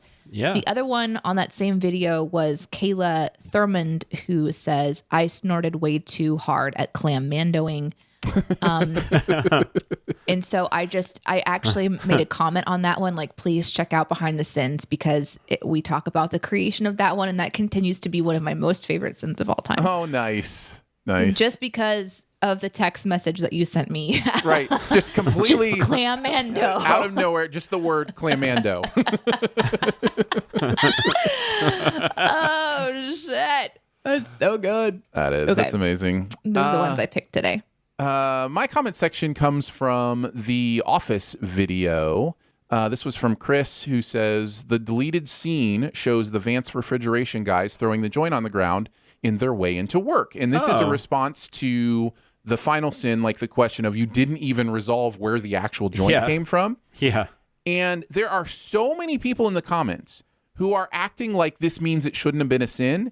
And I read those comments and I go, this makes it more of a sin that there was actually an answer that you cut out of the show, like, is even worse. Like, how's that the scene you cut out? Like, you could have trimmed like 10 seconds from something else, like Jim doing impressions. Right, like maybe. Right. There is also a little bit in the comments of people who are remembering that in the episode when it's not, but they probably saw the deleted scene somewhere. And so I can understand if it was in the episode and you're like, guys, you just totally missed that, but it's not in the episode. And that's the sin. That's the whole point. So yeah, I wanted to mention that one. Yep, that was my comment. Jonathan, what's yours? I had because I don't think I've ever done the thread before, but I found this thread so entertaining on Resident Evil, and it was just some guy without a mustache was the name of the user, and he said, is peripheral vision not a thing in the Resident Evil universe? He was saying what we said in the thing. Yeah. And then he said, that's a valid question. And then down farther, Glendar JJ said, when will you get a mustache is a much more valid question. Because the guy's name, yeah, and then Latiku, I'm gonna say, just randomly said everyone has glaucoma, and then Latiku replied, oh no, I'm sorry, then first name last name replied to that one and said that's why we smoke weed and play it so we can see. So it was just kind of this funny and I'm not gonna judge, but I wonder if they were high as they were typing these things because it just like got funnier, and weirder. Yeah. That's so much fun. I love the comments when they all start like getting crazy. Yeah. Playing off each other. It's so fun. We're going to add one more comment to the comment section this week because we have a live audience. We figured we'd do one comment from them this week and answer a question that the live audience has about this week's content. Danae, what do you got? Nice. Question comes from Apathy Nihilist, who says, who had to talk Jeremy into, quote unquote, singing squirrel nut zippers? I'm glad you brought that up because I found that really interesting. So this was the sentence for the Resident Evil video was Jeremy singing a squirrel nut zippers lyric. And I imagine what happened was this. And I'm guessing this would have been Chris, right? Who wrote on this with you, Jonathan? I had no involvement in the sentencing. So here's the direct answer to your question. Chris, except no one ever has to talk Jeremy into singing. No. Jeremy is I've never gotten the impression other than he enjoys it. Yeah, he does. And I should say, as a narrator on one of the channels, I do too. Anytime you want me to sing something, I'm totally game. I think that's fun. But the broader thing is, I imagine what happened was Chris thought of a sentence that went with a Squirrel Nut Zippers song, and because we don't like to use music in our videos, he then transitioned from, well, why don't we just have Jeremy sing it, and then we're not risking, the copyright or whatever. Yeah, and it was something along those lines. I don't think he was just saying in the comments. I remember when we were editing, like, I'm going to get Jeremy to do something, and then I saw the video afterwards, so I was like, oh, okay, cool. But I forgot it was Squirrel Nut Zippers that he was singing. Let's move on to Beyond the Sins. To infinity and beyond. Somewhere beyond my wild history. To boldly go where no man has gone before. We're each going to chat about something else from the world of pop culture that we've seen recently. Jonathan, why don't you kick us off? What do you got? Sure. I watched. I was telling Aaron because we were talking a little bit about Mitchell. Is it Mitchell and the Machines? Is that the Mitchells versus the Machines, or Mitchells versus the Machines, something like that. I'm not talking about that because I haven't seen it, but I was telling him I watched a couple other movies that premiered last week instead. One of the movies I chose to watch instead was on Amazon Prime. They released the new Tom Clancy adaptation, Without Remorse, which this was supposed to be a theatrical film that got affected by the pandemic. Amazon bought it, I believe. I believe that's what happened. I don't think, maybe Amazon already had rights to it, but I do know it was going to go to the theater. It wasn't. Well, it makes sense because they have the Jack Ryan show too. It's possible, or that's why they bought it. But but no, you're correct. And this is based on a Tom Clancy novel. It is a character that has been involved in the Jack Ryan movies, John Kelly. In fact, the movie adaptations of Patriot Games and Sum of All Fears, I believe. I think those are the two. Or maybe it's Clear and Present Danger. I can't remember. A couple of the movies, the character of John Kelly is in them. Yeah. But this is before all that. This is a younger John Kelly. And in this movie, he is played by Michael B. Jordan, who is... Have you seen this, Aaron? I have. Okay. So I read this book a long time ago. I don't remember, probably around when it came out. And I really, really like this book. This is one of my... I don't know that I've read everything by Tom Clancy, but I've read a decent amount. This is one of my favorites of his. I think Jeremy's a big fan of this book, too.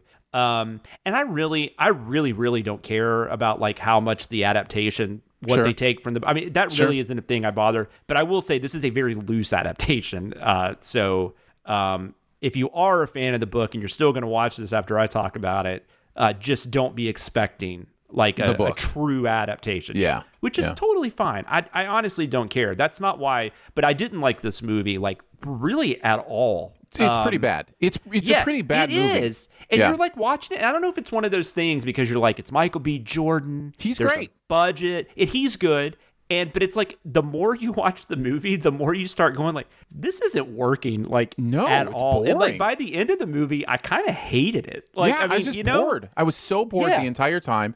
And I think my Letterboxd review, my 1-sentence review was, it's very difficult to make action this good in a movie this boring. And that's it for me. The action is kind of incredible. There's some really interesting ideas here on the action, but the story and what's going on is so cliche and boring and written by Taylor Sheridan. I know. That's another thing about which blows now my mind. You. I think there's another writer on there too, so I don't know when he was involved or how much, did he come on later? Was he at the beginning and then he got rewritten? I wasn't really familiar with the director, so the directing is like, okay, I guess. Like you said, the action's not very interesting. So, but Michael B. Jordan's really good. But one thing I will say though, and I read this in a review, I think it was on, I don't remember who reviewed it, but I think it might have been Odie Henderson because it was on Roger Ebert's site. I think that's the name of that. Mm-hmm. I don't know. I could be wrong about that. But in that review, they talk about there's this great scene early on because I will say, this is right at the beginning. I mean, basically what happens is Michael B. Jordan is part of this team of operatives. Mm-hmm. They go off, do an operation. When they get back, I don't remember how many months later or whatever it is or years, but some of them start getting killed. And Michael B. Jordan ends up, his wife gets killed. Does he have a kid too? She's pregnant. She's pregnant. That's what it was. Okay, so that all happens at the beginning. So, and then the plot just goes on from there. And it turns into like this really convoluted like conspiracy thriller that doesn't make a lot of sense. And it's so uninteresting. Like it's like you're saying, it's just not interesting at all. Yeah. But there's a scene early on, once all this happens, there's this great emotional scene where Michael B. Jordan is just breaking down, is just feeling like just fucking everything, about what's happened. And it's great. It's a great moment for him as an actor, but as a moment in that movie, you don't know anything about his wife. She is just such a plot point. Like that's all there is to her character. Oh, it is textbook fridging. It is ridiculous how textbook this movie is on revenge story, fridging, using the female. Like it's bad. It's just really bad. It's just it's crazy. I will say this movie. It felt oddly enough like it. I mean, like I said, the adapting thing, whatever. But I did think it was weird because a lot of the times it felt like it was almost like a loose adaptation of this Steven Seagal movie from the '90s called Hard to Kill, which was like it followed a lot of the same beats as Hard to Kill. I would highly recommend Hard to Kill over this, by the way. And there was also like even Lethal Weapon 2, I got Lethal Weapon 2 vibes from it too, which was weird. But both of those movies I would recommend over this one. There's also this really when they're killing the operatives, there's this one scene with, all I'll say is it involves like a guy taking out the trash. Yeah. Do you know what I'm talking about? Yes, of course. It is one of the most brutal. It's bad, it's not gory, but it's just like, I was like, I just wanted to know like who decided that's how they should shoot that scene. Right. And it was insane. But no, this movie's terrible. The only thing I will say that was kind of interesting was that Kelly's superior, the operative superior who's kind of leading the team is a female and a black female too, I believe, right? Yeah. Yeah. And she is played by, she is, because she's played by Jodie Turner-Smith. And she's quite good. And I like that the movie doesn't even like focus on that at all. Like it's just, she's just the one in charge, right? Yeah. Now, her character isn't given much to do, so it doesn't really go anywhere, but I did think that was maybe the one thing I took from it where I'm like, that's kind of interesting. Yeah, I agree. In a better movie, that would have been really cool. But no, this movie's terrible. Like, I have nothing really good to say about it other than Michael B. Jordan, but just go watch him in something else. Yeah, I would definitely recommend it not recommend it as something to check out. It's a hard warn. For sure. Which it just doesn't make any sense. You're just like, I don't know, it's Tom Clancy, Taylor Sheridan, Michael B. Jordan. It should work. It should be at least decent. It should. It's just really bad. It is really, really bad. And people do like it. So I might, we might be in the minority. I don't know, but it's bad. I agree. Today, what do you got for your behind the sins? I'm going to talk about a movie that Aaron recommended my 4-year-old watch. Oh no. Listen, I'm done recommending movies for your child. It is never happening again. I want to know what happened. I have a series of text messages with pictures and video that show why I will never do this again. 2.5 hours to hear about what happened. So please. I was told that Shaun the Sheep, Farmageddon would be an excellent movie for my child. And I happen to agree that it's super fun. But unbeknownst to Aaron and myself, this movie scared the shit out of her. Like you never know. You never know. You never know. Zootopia terrified my child. Oh, I took Mackenzie to Zootopia. Now, she ended up really being a fan of it eventually, but when I took her to see it in the theater, she was not happy. Yeah. The thing I didn't know about, I guess, is this a recurring thing for Shaun the Sheep? There's no talking. No, it's part of the beautiful thing. I loved it. It's very much that there's Wallace vocalizing, and Gromit feel. Yeah, but there's no words. I was going to say, because there's no talking to Wallace and Gromit either, right? Well, Wallace talks. Absolutely, Wallace talks. That's right. Yeah, you're right. But this is like it's all been Gromit. Forever. Yeah, kind of thing. Yeah. So on this side of things, it's all just uttering like different tones that indicate things like excitement or sadness or confusion, which is a really interesting thing. And I wondered as we got started how long it would take Iris to even say anything about it. She's not brought it up yet. So the first watch, there's a tension building aspect to this particular iteration. Like, so Shaun the Sheep, which I've never watched this is my first time to see Shaun the Sheep. You said Farmageddon, right? So this is the second movie. Because there is a Shaun the Sheep movie too, right? Correct. Correct. So I haven't seen that one. This is the first time I've watched anything. And so you can kind of probably pick up on the shenanigans of Shaun the Sheep and the farm situation. But in this particular one, there is an alien that comes to visit. And so there's this tension building that happens at the very beginning where the UFO lands and the music is kind of tense and there's scared faces, on the screen and things like this. And then it kicks off into like farm world and she and I are loving it. We're laughing. There's a Frisbee that flies into the dog's mouth. That's just hilarious. Half of the cookie falls. So there's like the rooster in the morning has a cup of coffee and then like the cookie falls into the coffee. Also apparently hilarious. And other things that she's just like really loving. And then and I'm getting these text messages being like, yes, she's loving it. It's great. She's laughing, having a good time. Let's talk about that. So Aaron's proud of himself. Literally messaging Aaron pictures of us live reacting to this. We're like excited. We're smiling and things. And then all of a sudden, probably like the last half of the movie, it just takes this turn. So in the movie, there is a woman that wants to find the aliens to essentially prove that she's right, that aliens exist.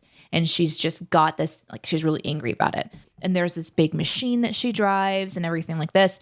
But I forgot that angry faces are kind of a trigger for my 4-year-old at this point. Even with mom and dad, like if we get upset and we really start to emote, she's really reacts to that. And in every single thing she watches, every single thing, if there's an angry person, she wants to skip it. And sometimes she'll just jump up and run out of the room. And it's Mickey Mouse Clubhouse and it's Clarabelle the cow. Yeah. That's just like, get off the road. And it triggers her. But that's pretty much this entire character for the rest of the movie is just really angry expressions, really intense music, really dark. And then there's like, they're chasing the alien and it doesn't let up. it kind of cuts away a few times to some other things, but it's all still tension building, and she couldn't catch a break on it. So I obviously was stopping the movie. We were talking about it. We were communicating about it. But I happened to capture a couple of moments with pictures of the exact moment when she was scared out of her little freaking mind. So I had to do some major like conversations and holding, and she was sobbing and shaking. And I hadn't had that happen yet before of her watching something that traumatized her so deeply. But then, of course, the next day she's like, I want to watch Shaun the Sheep Farmageddon. And I'm like, that's the cool thing about kids, man. What? You do? Well, but we skipped a lot. Yeah, so. but there is something, and do your thing, skip it if you want to, but there is something about being a kid where you're learning how to process that stuff. And so you do want to watch it again. I wouldn't be surprised if there's an instinct there in her that even for the traumatic quote unquote stuff, she wants to process through it again and know it's okay. Right. And so I remember that I had movies like that as a kid where scary stuff happened in them, but I wanted to watch it again to, experience it and figure out like how I interact with that and to, understand it more. And I mean, there is something about it, it's all, there's something about the some people get, endorphins and stuff from getting sure or whatever, or getting, so sometimes that's an appeal, but I don't think that sounds like that in this case, but I'm just saying that can one of the happen. things I did with her was we talked about angry faces and expression and things. And we played a game where she would tell me what expression to do. And she did. She wanted me to kind of make some scary ones. She's like, okay, now this time make it really scary, but only come this close to me. She was laying down her boundaries. Yeah. And so she'd go 3, 2, 1, say boo. And I would go, boo. And she's like, so she was trying to process her emotions. And so she is doing that with me for content. We'll see how that goes. I'm not going to shield her forever, but she's also just turned 4. So she's still kind of, in that very impressionable thing. All that aside, all the trauma aside, it was a really cute. I liked the messages of the movie, though. There's a recurring theme of a character or a person limiting what someone else can do for either safety reasons or sometimes for ridiculous reasons, just to kind of keep control of the sheep. So like the dog will tell the sheep, you can't do this, this, this, this, and this. And then the sheep ends up telling the alien, you can't do this and this. And then the characters are kind of realizing sometimes you have to sort of break the rules a little bit. Sometimes when you break those rules, there's consequences for it. So I thought that it was done really well. And I really loved the alien creature. There's a couple of scenes that are just adorable and fun. And I would recommend this movie. It was something that I actually really enjoyed. Good. So, me too. I've seen it. I had to watch it by myself. It's fun. My daughter, for some reason, we watched the first one together, and then I think she tried to watch some Wallace and Gromit with me. For whatever reason, she doesn't like the visual of the. Is it art? The stop motion, right? Yeah. Yeah, and I dig stop motion. So I which love I guess it. You do too, Danae. You're a big Nightmare Before Christmas fan. Yeah. And so I really like Aardman. And I hope this means that maybe Netflix is doing some stuff with them, because I don't know, maybe they didn't disappear, but it felt like they were gone for a while. But because I really loved like Flushed Away and the Wallace and Gromit movie, Curse of the Were Rabbit. Chicken Run is great. Totally. Chicken Run's amazing. That was probably their biggest hit. I love seeing new mediums and new ways of storytelling, but like claymation and stop motion and all that kind of thing is something that I've always watched. My mom and dad used to play this video for my brother and I when we were little. What's it called? A Claymation Christmas. It's super old. I don't even know how I could even find it. But I loved it so much because it was so unique. And I loved also trying to create things in clay. So anyhow, I really appreciated the creation of this, the artwork of it, the storytelling of it, and that they can do it all with sound and not with conversation. That was another part of it that I think is a really interesting thing to put in front of your child, is a different way of absorbing entertainment, which is why I didn't want her to always watch puppets or just a cartoon, because I want her to see people also. So I like her watching things that have, an interaction with a person and a puppet, so she can see. Today? We don't need people. They help you learn language. Oh my gosh. Some of the people in the live chat know what I was talking about with Claymation Christmas. That's amazing. What was your first experience with Claymation, Aaron? Do you think it was I think for me it had to be Gumby. I mean, it just had to be Gumby. I remember that song. Gumby! He once was a little green ball of clay. Gumby. You should see what Gumby could do today. Gumby. He can walk into any book with his pony pal Pokey too. If you've got a heart, then Gumby's a part of you. Nicely done. Nicely done. And then also talk about traumatizing, but Mr. Bill. I never watched Mr. Bill. Well, it's like Saturday Night Live sketches, I think. I would also say Leica does great stuff, for stop motion. Kubo and the Two Strings is one of my favorites. But this movie, two things I want to mention that haven't been mentioned. Number one, it is very vaudevillian in the way you're talking about, in that like there's this element of like Mr. Bean or silent film. There's Chaplin. A lot of this stuff is Chaplin-esque, and that's really fun to see. And then the other thing that you're going to love about this movie, if you're a movie lover, the references in this movie are all the time, nonstop. There's movie references, and some of them are pretty subtle, but like especially like sci-fi movies, futuristic movies, there's a lot of references going on here that are really fun and interesting. Yeah, for sure. That kids might not even catch, but that us movie lovers will. I mean, I guess because it just went straight to Netflix, right? But it's so good. I think it's better than the original Shaun the Sheep movie, which is also quite good. But it is good, and I do like Farmageddon better. I will also say there are 2 seasons of the TV show on Netflix as well. There's a Shaun the Sheep TV show. Yes, we did start watching that one as a follow-up because she wanted to see the movie again and wanted to see specific parts. There's a couple parts that she really loved, and we just watched those particular ones. And then it was suggested the TV show, and we went and watched a couple of those episodes. She was really enjoying it. Good. So yeah, I would recommend that. My Beyond the Sins this week is new Disney Plus content. Star Wars: The Bad Batch debuted this week on May the 4th. Be with you. As somebody who has loved the Filoni stuff, the Clone Wars stuff, what's really interesting about what he does is he almost redeems like some of the poorer parts of Star Wars. Like a lot of the Clone Wars stuff in many ways starts to really redeem the prequels. Like you start watching some of the Clone Wars show and you're like, all of a sudden the prequels become, more interesting. And the same is true here. We are dealing with the section of Star Wars right after Order 66 is given out. And if you don't know what that is in Star Wars lore, that is the order from Palpatine for the clone troopers to kill all the Jedi. You see this happen with it's in Revenge of the Sith, right? It's in the Sith, correct. Yeah. That happens in Revenge of the Sith when I think Obi-Wan is fighting Grievous, General Grievous.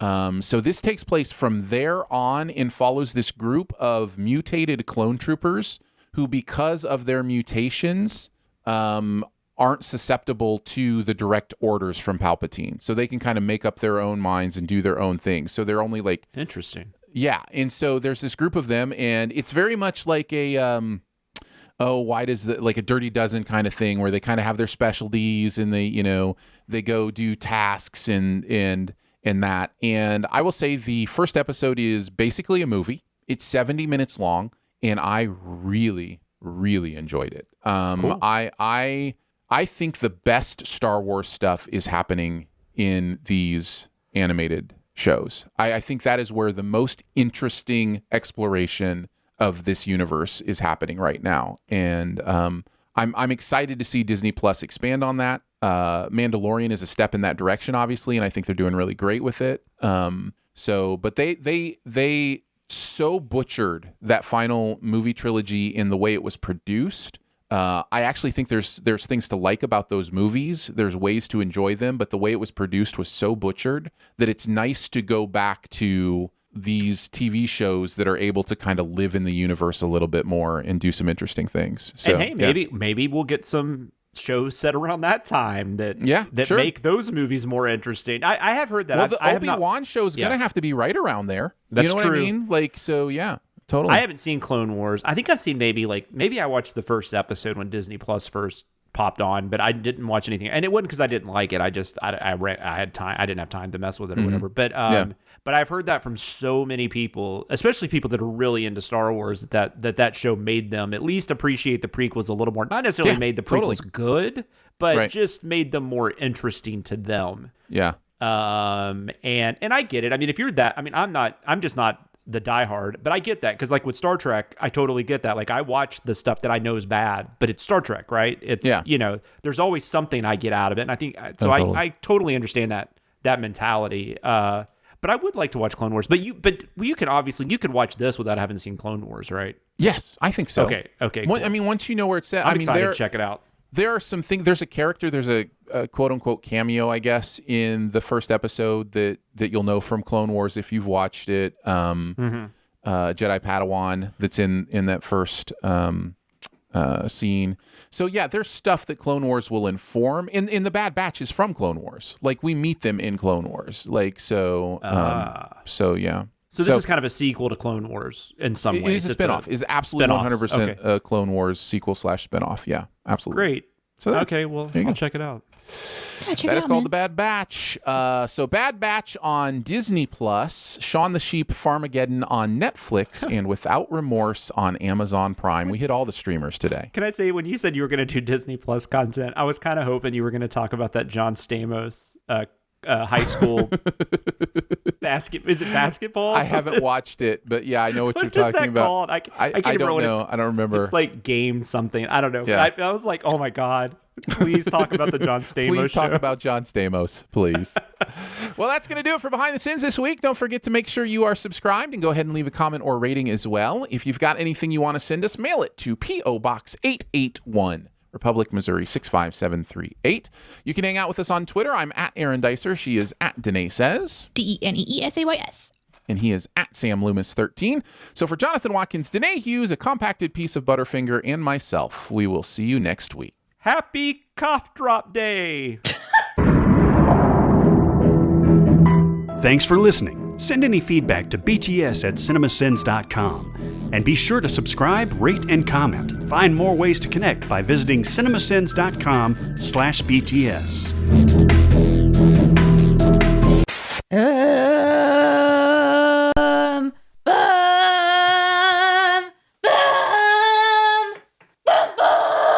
Bum, bum, bum, bum, bum, bum, bum, bum. And my heart is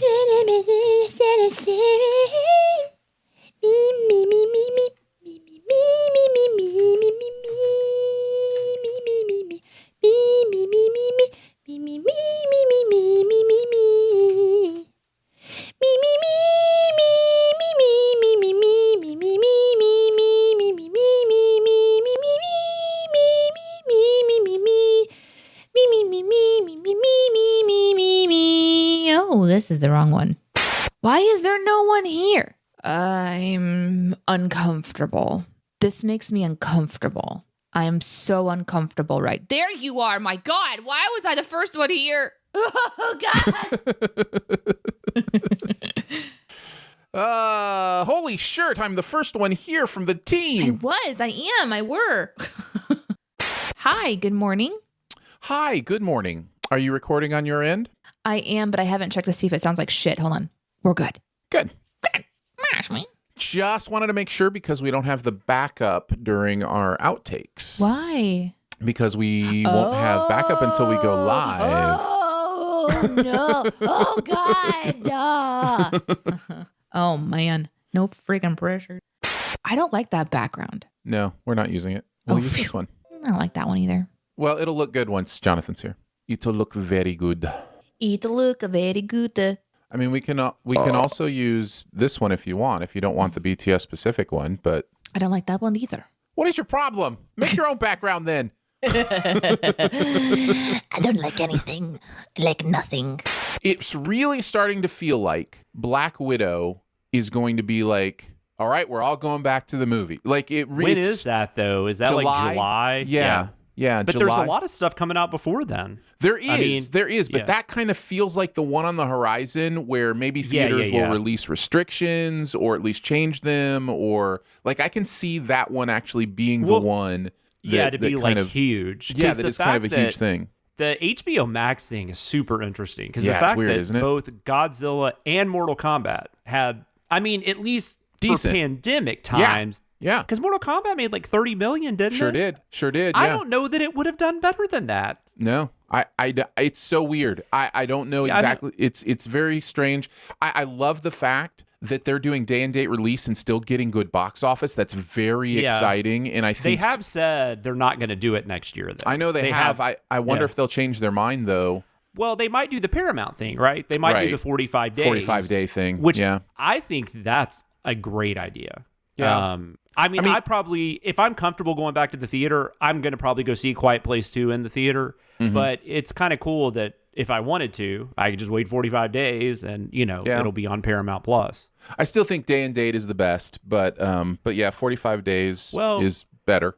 I think Godzilla versus Kong would have made a lot more money. Probably. I mean, assuming that everybody was going to the theater. Yeah, right. If it was a situation where everybody's back in the theater, Mortal Kombat, I think, was probably about what it would have done. Yeah. Is my guess. And there's lots to be told still. Who knows what the future holds? But it does kind of feel like we're a couple months away from... How do they factor in what they're making? Is it just keeping subscriptions? I mean, because it's at such a... Like, are they weighing whether or not they're gaining subscriptions whenever a new movie is released? Yeah, I'm sure they're doing all stats on all that kind of stuff, just trying to figure it out. Well, I saw a bunch of people were saying, like, not a bunch, but I mean, a few people I follow, like in Twitter, they announced that the Paranormal Activity movie was going to be going straight to Paramount Plus, and I think in October or something. But all these people were like, "Oh, I'll get to see what Paramount Plus is about that month," because they're going to sign up and right. I think Danae would love the Mitchells versus the Machines. Like, I think you would have so much fun with that movie. But like, I can tell you that, and then just someday when you're browsing Netflix, you'll be like, "What's this animated film? I wonder if that's fun." I haven't watched that yet. I might watch that this weekend. It's really good, right? Your favorite thing that I do is when I'm like, "Oh my God, I just watched something," and you're like, I told you about that like 2 years ago. Yeah, I'm definitely drinking a Diet Dr. Pepper. You can depend on that, unless like. Sometimes I'm like, was it Coke? No, it's never. Not in my house. I mean, occasionally we have Pepsi. But that's just if like we got some for like my brother-in-law or something and he left it. My wife doesn't drink sodas at all. It's an accidental situation. Yeah, my daughter doesn't drink sodas. So yeah, if we end up with like a Coke, like which we haven't had people over, but like when we've had people over in the past, maybe they bring a Coke or whatever. But yeah, for the last year, it's been almost exclusively Diet DP. No, I was just going to say, unless a doctor 1 week tells me I'm not allowed to drink it ever again because I'll die, it's probably going to be what I'm drinking. Makes sense. That's how I am, man. I had a Dr. Pepper, cream soda Dr. Pepper, and was just like, oh, maybe I'm going to start drinking pop again. No, I can't do cream soda. It was the best thing I've ever tasted. Cream soda makes me gag. I'm sorry for that because it's amazing. It is what it is. Are you not a banana fan, Danae? It's just that in our house, they die rapidly. No, you told that's me not that. right. They die a slow death. They show us every day, hey, show me love now. It's now or never. You know what? I'll cling on one more day for you. Pears die a death at our house. Sometimes I'll take a banana and I'll be like, you know what? I'm going to save you. I'm going to put you in the refrigerator. And then it gets pushed to the back. And so then a week passes and then I realize that banana is now cold and black. All right. Well, I'm just going to use the 30-second countdown then. You guys ready? Let's do it. Yep. Here we go. Oh my God. Oh my God. I'm so excited. Oh my God. I'm so nervous. Oh my God. I'm sweating. Oh my God. My pain medication, my heart medication. Oh, here we go. 10, 9, 8, 7, 6. Oh God. Oh my God. Okay. Get my hands up where people can see them. You have found your way behind the sins. Welcome to the very first ever live recording of the podcast. Wow. 13 people hanging out with us already. That's amazing. Is it the first time? I guess it is. We've gone live, but we've never recorded. Yes. Well, we went live. Right. We've gone live during the show. We did the comments section that one time. We did a test. Correct. We did one of those like quick send out to our, Patreon members on Discord. Hey, we want to test this kind of thing. But yeah, this is the first official. And you guys were lying to me there at the beginning, said we were live, so I wouldn't curse or take my pants off. But that's right. I got onto it. pretty quickly. You are welcome to do either of those things on this podcast, but the second one only because your shoulder's up. Just so we're clear, I can't stand up and do it. You're not allowed to stand up and do the second one. Let's be even clearer and say that you are allowed to do that if it had already been done. If it had you are already not allowed happened, to do correct. that. No worries, Yes. man. One thing you can be assured of, unless out of the bathroom, I always have pants on. So yeah, Danae, it's usually cats that do the butthole cam, but apparently your dogs today wanted to. Butthole cam with the puppy. Ah, na na na na na. Butthole, butthole. La la la la, butthole, butthole. I've got the butthole song stuck in my head. Butthole, butthole. I have to remember not to accidentally start singing that like around my daughter or something. Although she'll find it funny, so maybe I will. What was it that one time when your daughter popped in? I don't remember what I was saying, Oh but my God. it wasn't good. It wasn't good. It was so awkward. You gonna continue doing puppy cam as we do the show, or do you want to shut it down now? Okay, all right. I won't. I mean, no. Oh, no. These are the times the live show will get to see where Jonathan and I just let Danae tire herself out, and then we go on. And then we go on with what we're doing. That happens at least once or twice a show. So yeah, You're not wrong. J, D, you guys ready? Yeah, I didn't realize you were talking to me. You never called me that in my life, so that was interesting. Nope, just made it up just right now.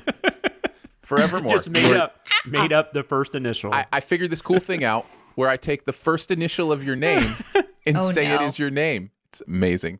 It was already unclicked. Okay. Hello. Right there. That's good. I'm seeing so many people say my name, say my name. No, you can't. No, we get sued. Nope. Yeah, we don't want to get shut down. Copyright. It's the outtakes. We'll just cut it out, right? No, I mean, we're a live stream on YouTube right now. Oh my God. Do you think I sounded so good that they would think that was the real song? Absolutely. Yeah, I was like, Oh my man, God, thanks. Is there a child in here and does it belong to Destiny?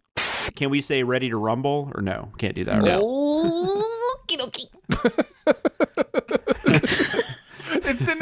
It's Danae's new tagline. Oh, okie dokie.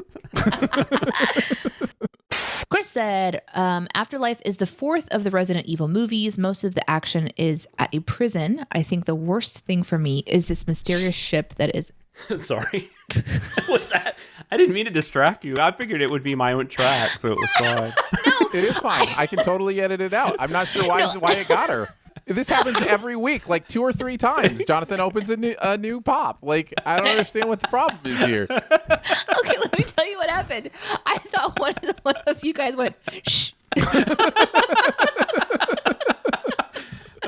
trying to shush you. Recording. I was like, oh, no. Can I pull it back together? Yeah, you can start over. Afterlife is the fourth of the Resident Evil movie.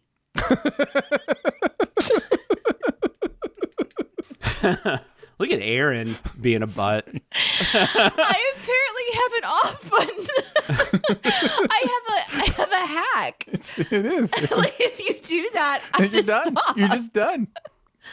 It's All right, so one more time. instinctive, and I don't know Good where to it know. comes from. My God, I promise I'm not the yeah. type of person who carries this on one more time. I promise. You can go now. Sure. I really don't believe you now. I don't either. And I'm going to be so nervous because I have a totally different, like, I can't even see his face when I do this. And usually that means I can read it if he's about to do something. No. Oh, you've got the thing over his face. Gotcha. I'm not the guy that does that, like, where you try to get in the vehicle and you drive a little bit and then they try again and you drive a little bit more. Like, that's not funny to me. Like, the first time is maybe funny. The second or third time. I've done that to you before, Yeah, I think you have. I think you have. Yeah. I think we were going on a trip and I started driving. He could get hurt, no. Danae. I know. That's Vehicles are not toys, Danae. That's right. Okay, go ahead and tell us what Chris had to say. Okay. I can't. Okay. Afterlife is the fourth Resident Evil movies. Most of the reaction is at a prison. I think the worst thing for Today, you need some time? I just keep thinking you're gonna do it. No, I'm not. I already told you. I told you. Live audience has got a gold mine of a first episode. Yeah, right? Okay, I know. I have to take Janae my never headphones loses it off. like this. No, it's Aaron does not usually fuck with me, and so That's it's really true. getting to me. I'm gonna take my headphones off. Okay. I'm gonna go to the bathroom. Final outtake time. Information for you. More of a help us out if you want than an outtake. But we are going to do the second annual clip show. So if you have some of your favorite moments from the past year, anything episode 53 and on, that you would like to hear highlighted, some of your favorite parts, all you got to do is email that to me. My email is very simple. It's Aaron@CinemaSins.com. Aaron@CinemaSins.com. Wait, why would you do that one? Don't we have one specifically made last time for this very thing? Yes, but I just figured that was easier than trying to remember whatever the one from last time was. Just email me. It's fine. Today's but what you'll need to challenge accepted. I'm gonna go look. That's fine. We can give the other email address as well. But all you got to do is email either me or this other address that Danae finds. I'm looking. with the moment that you loved and the episode number and timestamp so that we can find it. So that's all you got to do, and we will compile those and we'll put a list together. So, Danae, are you laughing because of all the different email addresses you've had to create over time? Yeah, but I mean, maybe I made it under Jonathan's because I don't see it under yours. Do you remember that you have one called Your Porn Story at CinemaSins.com? Where was that from? Oh my god. Your Porn Story at CinemaSins.com? I want that one to be on feel the best free. of show. I really Feel free. do. Feel free. Okay. We've been doing this. We've been doing this a long time. Send all appropriate stories No, to okay. Your Porn Story at CinemaSins.com. Okay. Here's it. So the email is bestofbts@cinemasins.com, and that will go directly to Jonathan. Why is that going to Jonathan if I'm the one putting them together? I think because when I made it, you were like, no, I don't want another email. And so I was like, okay, I'll give it to Jonathan. So I put under his. I don't think we actually used that last time because I never got emails. But also, Jonathan, I just realized that you have one called. I don't even remember these anymore, but you have one called Help Jonathan Know How Blankets Work at CinemaSins. Wait, help Jonathan what? What was that? Help Jonathan know how blankets work. Oh, I don't remember that at all. What was that about? Was that because I tripped? Oh, I told that story, right? Where I stepped up and I had that blanket on my feet and I fell. Yeah. No, I remember this because that was a great day because my wife still brings that day up. You have another one called I'm Good at CinemaSins.com. Nice. Oh my God. I haven't looked at these in a long time. That's amazing. That's amazing. But so yes, anyhow, please send your favorite moments to either Aaron at CinemaSins.com or what was it? Just send them to me. Just send them to Aaron at CinemaSins.com.